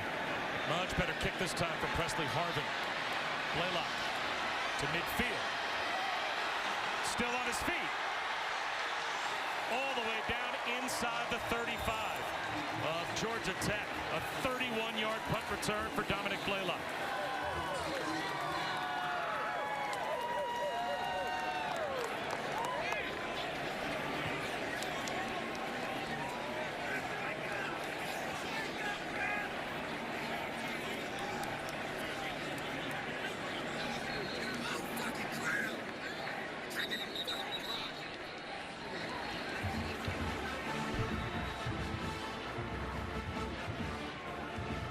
The scoreboard looks just like a Georgia Bulldog fan would want it to look, but that is not an image that a Dogs fan wants to see when you know you're already without Lawrence Cager. DeAndre Swift, and it's a left shoulder injury according to Allison, and he is done for the rest of the day at least. Hopefully, whatever it is, it's not serious enough. There's no reason to bring him back into a 31-7 game. You hope that they'll be able to get him with treatment through the week, and he'll be ready to go next week. It'll be the #1 question Kirby Smart gets asked today after the game, Monday at his press conference, Tuesday. It will be the #1 talking point for Georgia moving forward into next Saturday. What is his health?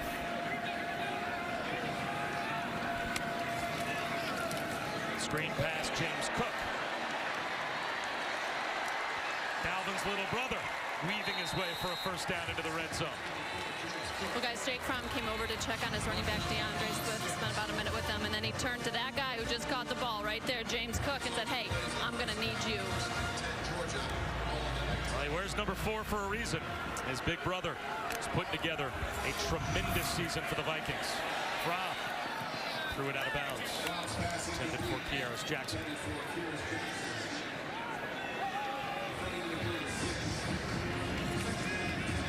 Well, James Cook is a guy that they wanted to get touches to coming into today, and it was really like, we got to figure out the package that is good for him. We've seen him kind of stretched out as a receiver a little bit. They've handed it off to him. Jet sweep. He obviously opened up Pickens for the last touchdown. There's a lot of good things that they can do with James Cook, putting him on the field. And if DeAndre Swift is healthy, both of them at the same time, that will stress defenses. Simmons on the end around. Little high step down the sideline. Georgia is back inside the 10-yard line once again, 1st and goal. Yeah, I mean, I think going into next week, I know that Georgia wants to run football, and that's who they are, and their offensive line is dominant. But I think that they need to utilize those guys out in space a little bit next week. Like, get Cook out on the perimeter. Get Swift as a pass catcher out on the perimeter. We've seen Tyler Simmons do some nice things. I don't think you're just going to line up and go, here comes 2 tight end personnel. We're going to run our basic run game and think that you're going to be able to hang 30, 35 points and win next weekend. So I do like some of the stuff we've seen on the perimeter today by this Georgia offense.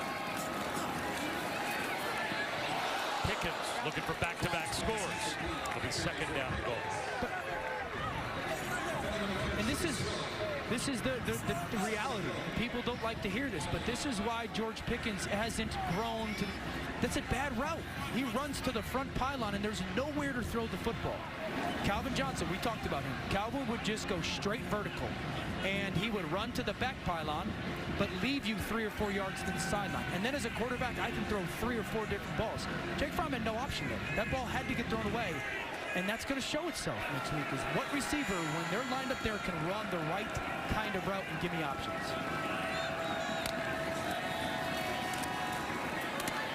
Incomplete. Jalen came with pretty good coverage.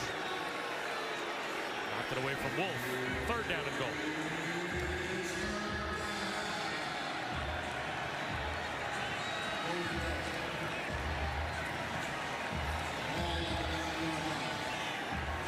I think they need to get into some kind of, stack or bunch and bring somebody to the back of the end zone. I want to see someone that can get 2 yards from the end line and throw a ball up high, make safeties jump up on something shallow and throw a ball up high right in the back of the end zone. Fromm floats one. Perfectly timed for Blaylock for the touchdown.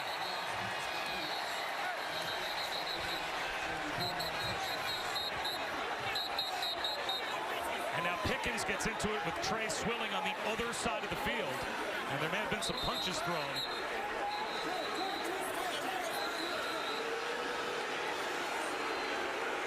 And if punches were thrown, then ejections will be had.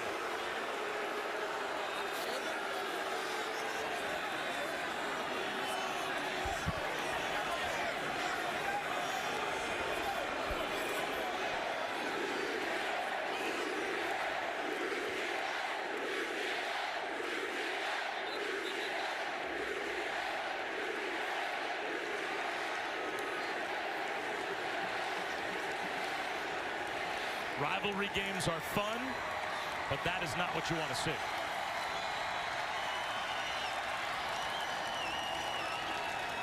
Now the officials have to sort this out, and now it becomes who saw what. Yeah. I think that Georgia fans are going to be upset. The reality is, I think they're going to be upset once the officials do what they do and everyone sees what happened on video. Because the reality is, it's going to hurt the football team.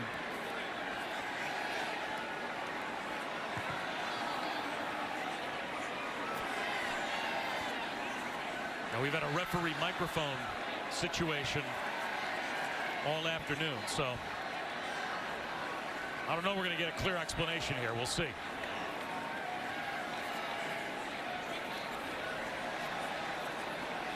That's unsportsmanlike conduct, most likely on Pickens, and I'm sure the same on Swilling.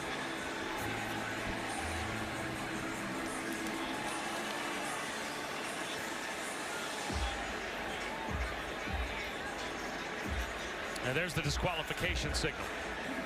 So it looks like Pickens has been kicked out of the game for throwing a punch. All right, let's look at the touchdown. It's a great job of Fromm getting through some reads and again finding the back of that end zone right there, and a nice touch ball to Blaylock. But let's watch the fight. This is why it's selfish. Okay, watch the right hand from Pickens come in. Okay, that's not good. Watch. And here's the thing, I get it. Emotions run high. Guess what? Trey Swilling doesn't have a game next week. George Pickens does. George Pickens probably not going to be playing a part of that football game. And that hurts the Georgia football team. So is it selfish? Yes. You put yourself in front of the football team in that moment. And is it hard to handle it with all your emotions? Absolutely. So Pickens is done. And without a referee's microphone, of course, we're not able to hear if the same was said about Trey Swilling, but didn't look like Trey Swilling got the thumb. It was just Pickens that right now is being taken back to the Georgia locker room. So after a first half benching for what Kirby Smart said was a team matter for George Pickens, he doesn't get through the third quarter before a fight gets him kicked out of the game. And it's selfish. I don't care who started it. I don't care. It doesn't matter. George Pickens, as a young kid, I get that, but he has to have composure in that moment and think of the Georgia Bulldog football team and not him just proving how tough he is.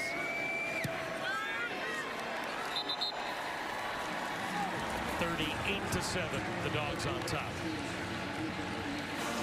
And guys, Kirby Smart earlier in this quarter had just come over and told his kind of watch their emotions and make sure they're playing controlled. You've just been warning his guys about this. And when Pickens came off the field, he was trying to plead his case.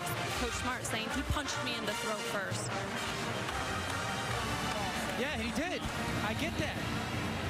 But everyone knows, like, then let Swilling get the penalty. And you show some maturity and some growth. I get it. You guys are hand fighting, and that mush to the face is not cool.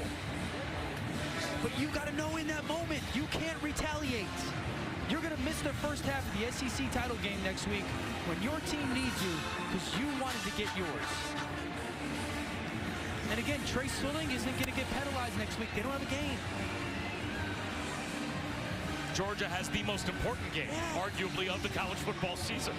It's just, listen, because that is truly a playoff game. You got to figure the winner of that game, they're moving on. The loser of that game might be on the outside looking in, depending on what happens with the rest of this rivalry Saturday and the other championship games next week. I've had multiple coaches always prepare us for those moments and say, what your ego cannot get in the way of what's more important for the football team. And George Pickens' ego got in the way there.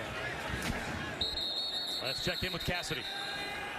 Thanks, Bob. And now for today's Allstate Mayhem moment. After leaving the game with an apparent knee injury, Justin Fields returns with a knee brace, and on his very first play back, rolls to his left and fires this strike to Garrett Wilson. After a scare, Fields appears to be just okay. Bob, Dan, back to you. Well, you want to become a legend for the Buckeyes, you get knocked out with a knee injury, you come back in with a brace on, and you fire touchdowns against Michigan. And it's good to see that he's healthy, right? I mean, that he didn't look healthy. But it's, I mean, obviously healthy enough to throw a perfect throw. He's gutting it out, but he didn't look like himself. Beat down Michigan. Thinking of that game, like in the fight we just had, that reminded me of the Charles Woodson, David Boston, remember, altercation. But that was a quick one. There was a couple jabs thrown, and it was quick, and it was obviously a different time 20-something years ago. And it looked like we have a technician out on the field from the house here at Bobby Dodd Stadium trying to fix the referee's microphone. Now we've got a line of communication back. Hopefully there won't be any reasons like the one we just saw to use it the rest of the way.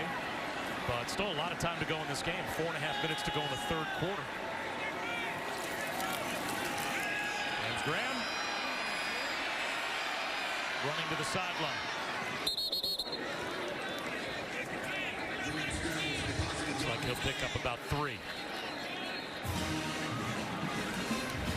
Run out by Walter Grant.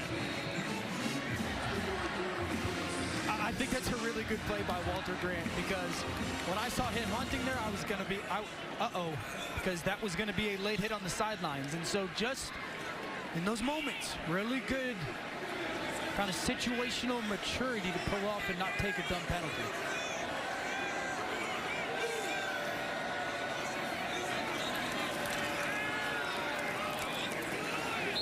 You know what gets lost in the performance today by the offense for Georgia? Obviously now you have a fight, a rivalry game, but for Kirby Smart, his defense continues to put up historic numbers. I mean, the record that they had set as a Georgia defense for fewest points allowed through 12 games in a season is 198. And so far this season, they have allowed 126 points. I think that record, I mean, that's the Ray Lewis Ravens. I mean, that's the 46 defense. That's any great Alabama defense you've ever heard of. This to go through an entire season and allow what amounts to about 10 points a game. It's crazy. And there are only 3 teams that haven't allowed 21 all season. Ohio State. And if you had to bet right now, all 3 would probably be in the playoff if Georgia could make it. Yeah, I mean, Ohio State, Clemson, and Georgia. And don't forget, Kirby was part of a team like this, in like 2015 when he was the defensive coordinator at Alabama, where absolutely dominant defense, good on special teams, you know, an offense that had some question marks, but he knows how to kind of play this style of football and win with this style of football, because one unit is absolutely elite. That was an elite punt from Presley Harvin. 57 yards, no return opportunity. Again, tonight at 7 Eastern. Talk about a lead. Joe Burrow has been that, a Heisman hopeful, on ESPN and the ESPN app. 1 week ahead from playing there. They'll have to stay perfect in Death Valley against Texas A&M. It is Saturday Night Football on ESPN, presented by Hampton by Hilton, as the Bayou Bengals, ranked number 2. And we already know what we're going to see next week in the SEC championship game. And it's going to be that LSU offense. They have put up tremendous numbers against an historic Georgia defense. Dan, which one do you think wins out? Well, it's interesting because LSU, not great running the football. Georgia's great at stopping it. LSU great at throwing the football, and Georgia's been good stopping the pass. I think Georgia will be equally on par with Auburn defensively. You know, as far as challenging LSU, Auburn kept LSU to 23 points, and so I think Georgia can sniff in that world just because their coverage is so good. Can they shut down the RPO game for LSU? And then does Georgia have enough to score 24, 28 offensively to really give themselves the chance in the fourth quarter? But the defense will be good enough to keep them in the ballgame. Jake Fromm's day is done. Stetson Bennett in at quarterback. And Zamir White mashes his way for a first down behind that offensive line for the Dogs. That continues to change the line of scrimmage every play. Solomon Kindley got a little something to say after the play was over. But Jake Fromm now 34-6 as a starter in his Georgia career, assuming that the Dogs can hold on and win here. I'm a Jake Fromm fan. I've said it. I think he's got outstanding character.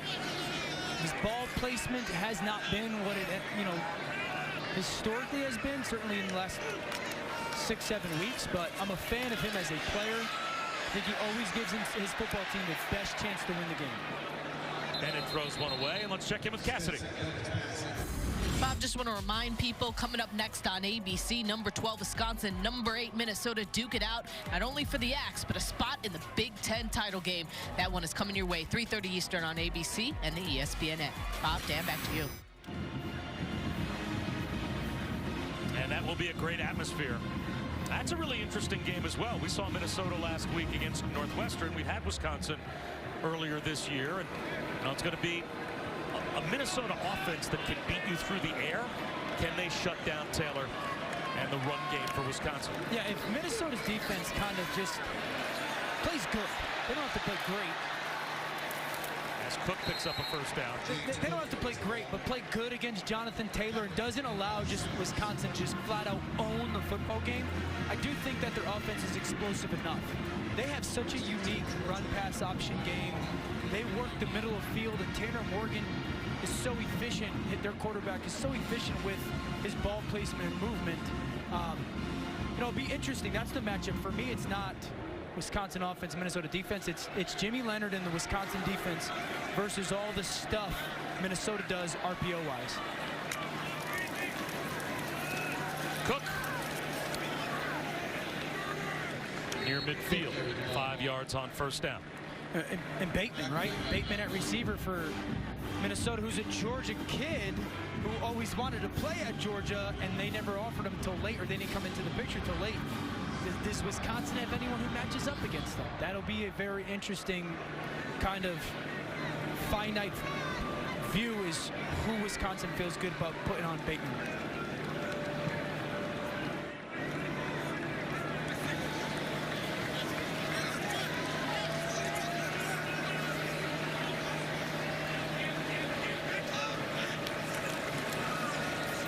Cook turns the corner, picks up the first down, and that should take us to the end of the third quarter.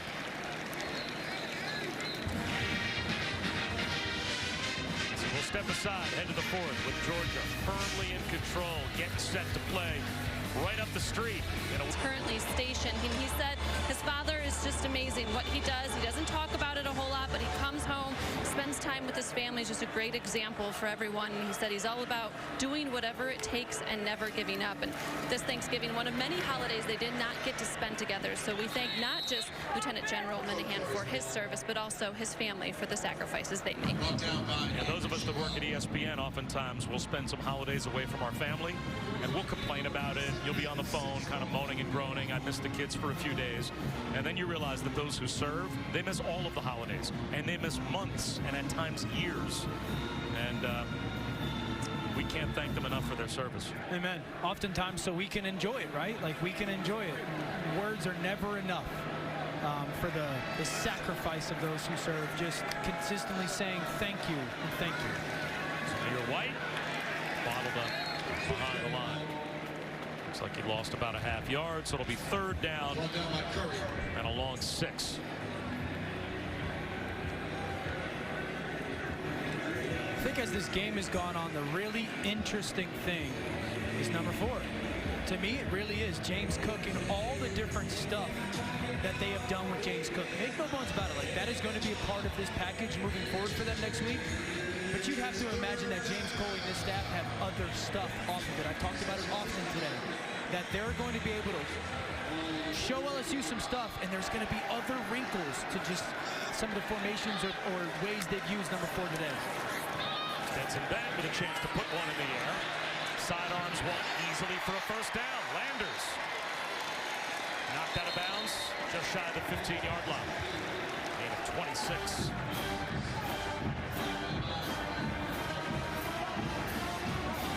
It will be very interesting to watch the offensive coordinator, James Coley, formulate a game plan for next week without Lawrence Cager. And you keep your fingers crossed if you're a Georgia fan, he's not without DeAndre Swift. And that will be the biggest challenge, because it's going to have to be a game plan that, first of all, you got to go be aggressive early on. But you got to play to your strength. I'm aware of that. And then it's a game plan that you want to control the football just a little bit, but you have to score points. You have to score points against that LSU offense. So that'll be a massive challenge for Coley. I'd imagine that game planning starts at about 4 o'clock this afternoon. There will be not much time wasted after this football game moving forward. And these are the things, like, you got to go early on, be super aggressive, try to get LSU from playing from behind. And then defensively, you can't just get to Joe Burrow. You got to finish him to the ground. We've seen him escape tacklers so often this year. And then I really think you got to dare LSU and Clyde Edwards-Helaire to go, all right, run for 250 on us. I dare you to. I'm going to shut down the receivers in your pass game. And if you run 250 and only score 28, I think that's our best chance to win the football game. Sometimes when the 2nd and 3rd stringers are in, you get a broken play. And that is certainly what we just had with the true freshman running back Kenny McIntosh going one way. And the redshirt sophomore quarterback Stetson Bennett thinking he might go the other. And I still think these are important reps for the skill people on the outside. These are important reps for Matt Landers and Dominic Blaylock and Kyrus Jackson. You know, see the coverage the right way, run the route concept the right way. You know, there's this slot down here. Can you guys work your combo the right way that we want you to? And it looks that way. They'll lob one towards the end zone for Blaylock. He draws the penalty flags. As Christian Campbell tripped up Dominic Blaylock. But that's why these reps are important. I love that, because Blaylock won.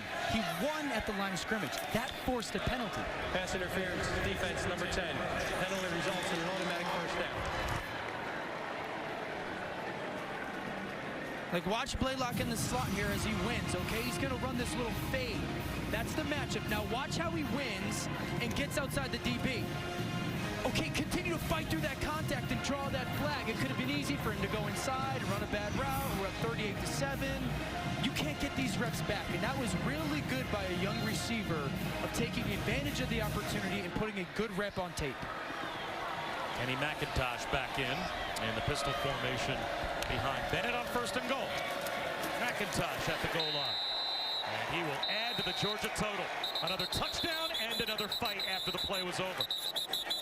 And this time the officials jump in as quickly as possible. And separate Cade Mays, who's the starting right guard, and not a player that you want to lose for next week. So McIntosh gets the score, and it completes a 12-play, 90-yard touchdown drive. The second touchdown this year for Kenny McIntosh.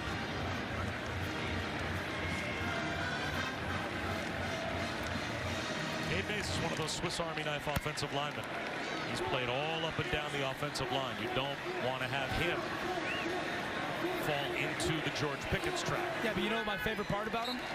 His favorite country music singer is Luke Combs. You know. And there has not been much of a rivalry contest today, as Georgia Tech, with Jeff Collins taking over after better than a decade of Paul Johnson in the triple option. And he is now going to try and do what he did at a lot of the previous stops that he has been to, and recruit ACC level modern day football talent. As we take a look at our college football playoff rankings, brought to you by PlayStation. And right now the three teams that are in the top four are all getting work done in their rivalry games. And Clemson is blowing the doors off of South Carolina. Ohio State on top of Michigan, 42-27. And the trickle down from that game, is Coach Harbaugh in trouble? And if he's not, should he be? I mean, to me, yes, but everyone that's, you know, affiliated with that program or is around it, or they say no. I mean, everyone's response has always been, well, who are you going to go get? You know, so like, from an outsider's perspective, he was brought there with certainly and get paid there with a bunch of expectations, and he's now 0-5? Yeah, the expectations were you're going to beat Ohio State. Right. Or the expectations were you are going to regularly beat Michigan State or win against Penn State, get to the college football playoff. None of those things have happened. And they've gotten their doors blown off the past couple years, right? I also think like they continue to get really good recruiting classes. Not a ton of guys as early draft picks for Michigan, right? Devin Bush this past year.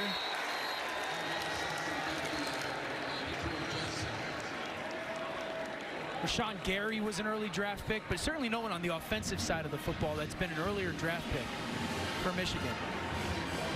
Georgia Tech has 10 3-and-outs and only 7 points on the board. Yeah. And I'm surprised that what we were told, at least yesterday, would be some shots taken haven't shown up. There have not been, in a game where it's lopsided towards Georgia's side, the ball has very rarely, if ever, been pushed down the field. Yeah, I mean, I think that at some point you move on from a quarterback and think about putting in maybe number 13, Jordan Yates, a freshman. You'll give him a chance to get some game action against Georgia. And now heaving it to the sideline. That might be intentional grounding called on James Graham. We'll see if they drop the flag out. It looked like he was still inside the pocket. I'm not sure that there was a receiver in the area. Adam Anderson came on a blitz, but I guess the officials are going to, in their own way, wave the white flag with Georgia on top 45-7. And obviously not a great showing by Georgia Tech today. The transition is very real. I mean, they haven't had a top 40 recruiting class in the last 11 years here. That is changing. Right now they're tracking at top 20. Jeff Collins knows, you know, Georgia as a state. Having in the fourth quarter, Bob Wischusen, Dan Orlovsky, Allison Williams, and Presley Harvin back again to punt it to Dominic Blaylock. And this punt for Harvin will be his 12th, and that ties the most punts ever in a game for Georgia Tech. And Blaylock with the fair catch. Now, why did Georgia call a timeout right before we went to commercial? Well, no moment's not important for Kirby Smart. I mean, you count them off. You can only have 11 on the field, and watch as we work through it. There's going to be 12 guys left on this football. You see number 12 as the punt returner. That's why Kirby Smart called that timeout, because whether the score is 45-7 or it's 7-7, coaches like Kirby Smart that come from the Nick Saban tree, every single moment matters. And your players watch it and go, Coach, you can't tell me that, and then you didn't call the timeout because we were up by a lot of points. So, good coaching by Kirby Smart. Kenny McIntosh. Near midfield, he picks up 4.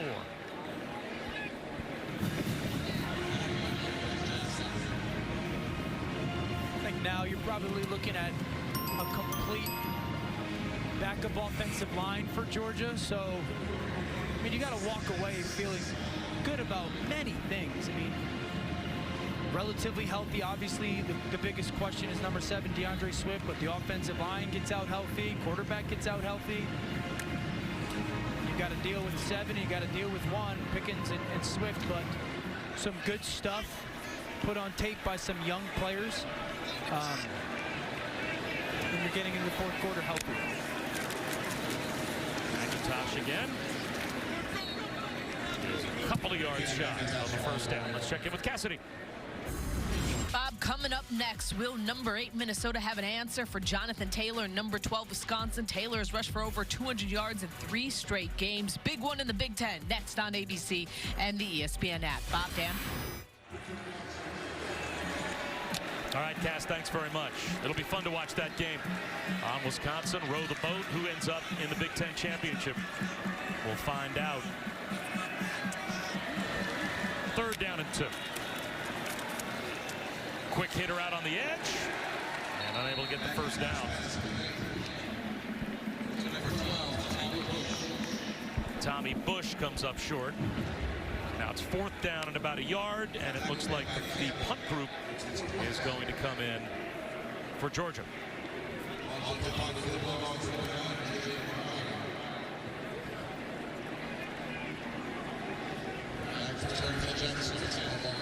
telling you, watch this next 7:44 if you're a Georgia Tech fan. Just watch last 7+ minutes of the season and how hard these kids will play. It's a very young football team, but that will be the biggest sign of, do these kids actually believe in what the head coach is saying? And you'll see it. These kids are going to play incredibly hard.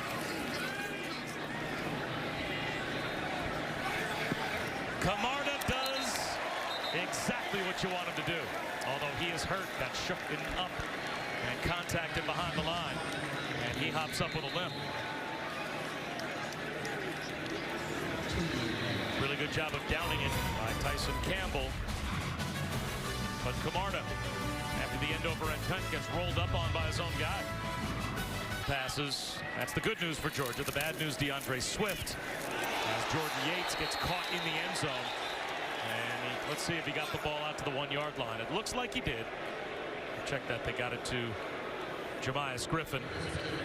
But DeAndre Swift, with a shoulder injury on his 2nd fumble of the game in the 3rd quarter, left the game and took his shoulder pads off, and he has not left that trainer's table since leaving the game midway through the 3rd quarter. I do think he's been sitting there for a while, and I do think it's a good sign that he's not in any kind of sling. There's not wrapped up or anything. I mean, I would assume that's a good sign.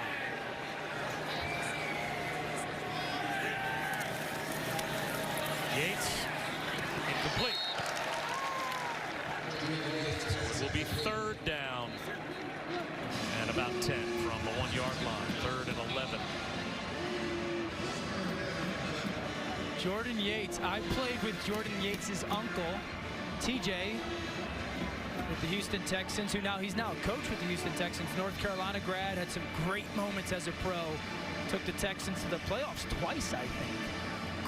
Great kid. And he raves about, obviously, his nephew Jordan and his future and the dual threat player that he is.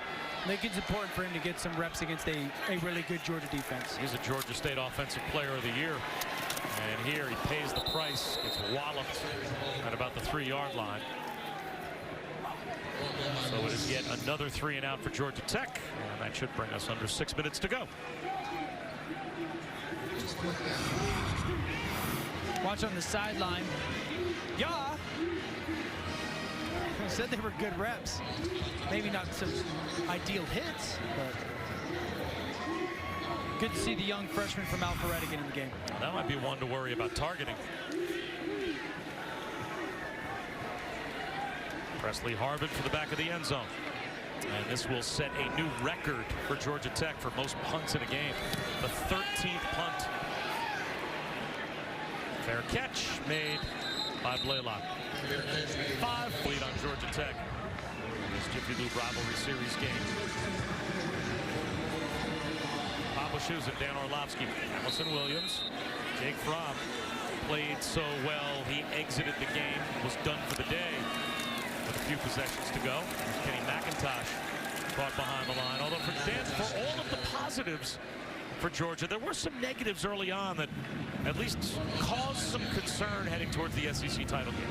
Oh, there's no doubt about it. I mean, it started for Georgia and Jake Fromm just not being able to find people. Open on third down, a missed throw. DeAndre Swift, helmet on the football, that pops out a fumble. Another one carried in the wrong hand, that pops out a fumble as they're going in, and then Pickens.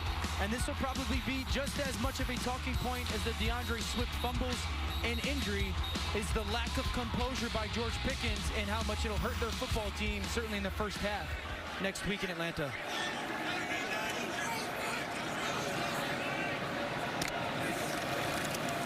McIntosh almost broke free. Picks up 5.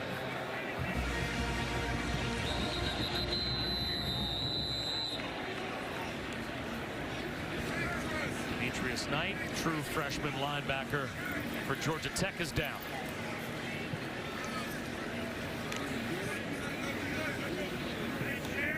Jeff Collins was very honest with us when we met him about the challenge that is out in front of a program that's going from running the triple option and having an offensive line that averaged 260 pounds a guy to try to play in the ACC and flip the program so that you are now playing true FBS level football. And he was a guy that in some of his previous stops, most notably about 10 years ago at Alabama, was in charge of recruiting.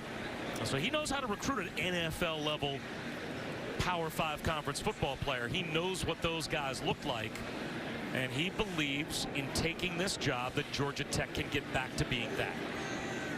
I like the NFL point that you made, because speaking with him, I had him last year at Temple, and then speaking with him, as you can see the career, kind of the path for him, it really started. He grew up here, falling in love with this school and rivalry, and then you mentioned his ties to Alabama and the talent that he brought in there, and then some really successful stops at some SEC programs. I mean, Temple's won 7-8 games this year, right, with some of the guys that he's brought in. But in speaking with him yesterday, I wrote down notes. They want NFL football players. Like, there's some programs that don't. They just want good college football. They want to bring guys in here that want to go play in the NFL. And he mentioned yesterday Georgia as a state only has 2 Power 5 programs. And it's the 4th best recruiting state in the country when it comes to star players and whatnot. If you can get control of your state or be in the running like Georgia is with so many of those big-time players, you can flip this real fast. And I think he will. I believe that Jeff Collins will flip Georgia Tech really quickly and get the players he wants in here very fast to turn this program back to really well respected.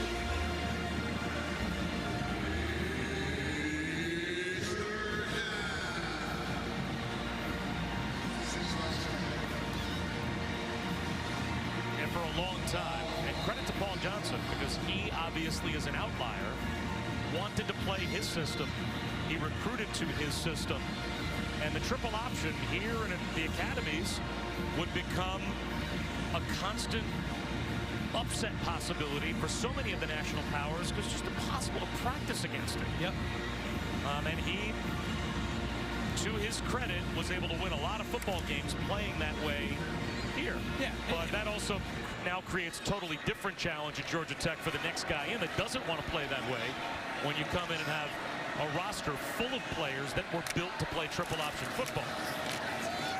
Bennett out of the pocket on 3rd down, loses his footing and goes Superman style, and that'll be 4th down with under 5 minutes, or 4 minutes to go. And I think that's your point, right? I mean, not only were you just bringing in offensive linemen that were going to run the option, but receivers that weren't really, okay, you go play wide receiver, split out and beat coverage. As you see Stetson Bennett just, all right, lose balance a little bit, but then defensive guys for Georgia Tech, like defensive linemen didn't want to come here because they were going to get cut block all practice. And you have guys, can they play coverage? So it's got to be a total revamping, and they're on track to have a top 20 recruiting class, and that is really big for Jeff Collins' future here. Good to see Camarda shake off the ankle injury and get away a good punt that's fumbled at the goal line in the end zone. Touchdown, Georgia.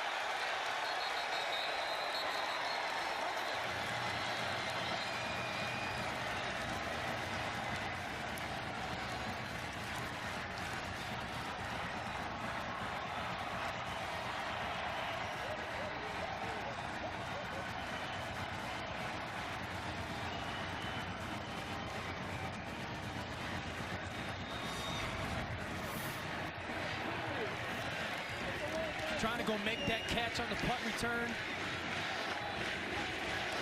Brown fumbles it into the end zone. Not the best day to be a Yellow Jacket.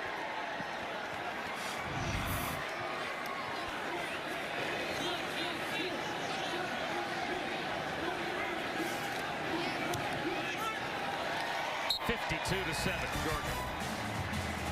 Guys will take it home.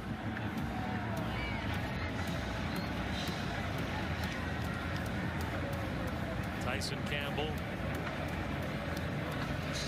He's got a touchdown as he recovers the muff. Marion Brown.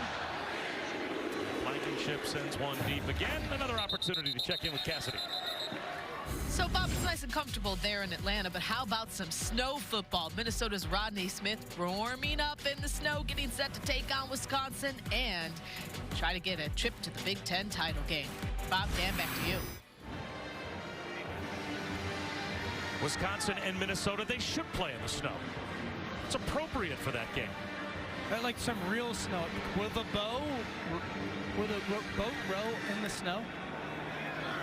That's very creative. Keep trying to come up with those combinations. You got 3 minutes and 6 seconds to get a few more.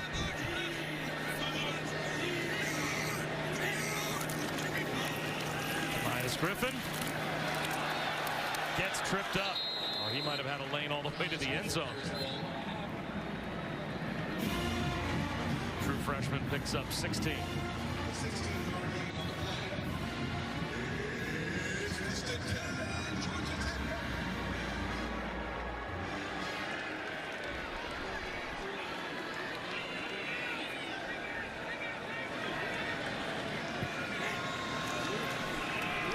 Griffin again. Griffin carries the ball. So give me a wide-angle lens look, Dan, at Jake Fromm's day. You know, started off inaccurate. Yep. Found 4 different guys for touchdowns, and I think accomplished the goal of spreading it around to a lot of different weapons. How confident do you think he's going to be heading into that LSU game next week? I don't think you can be that confident, and it's not the confidence that Jake Fromm has in itself. I don't think there's a ton of confidence in the guys around him. I've said that since we had them against South Carolina.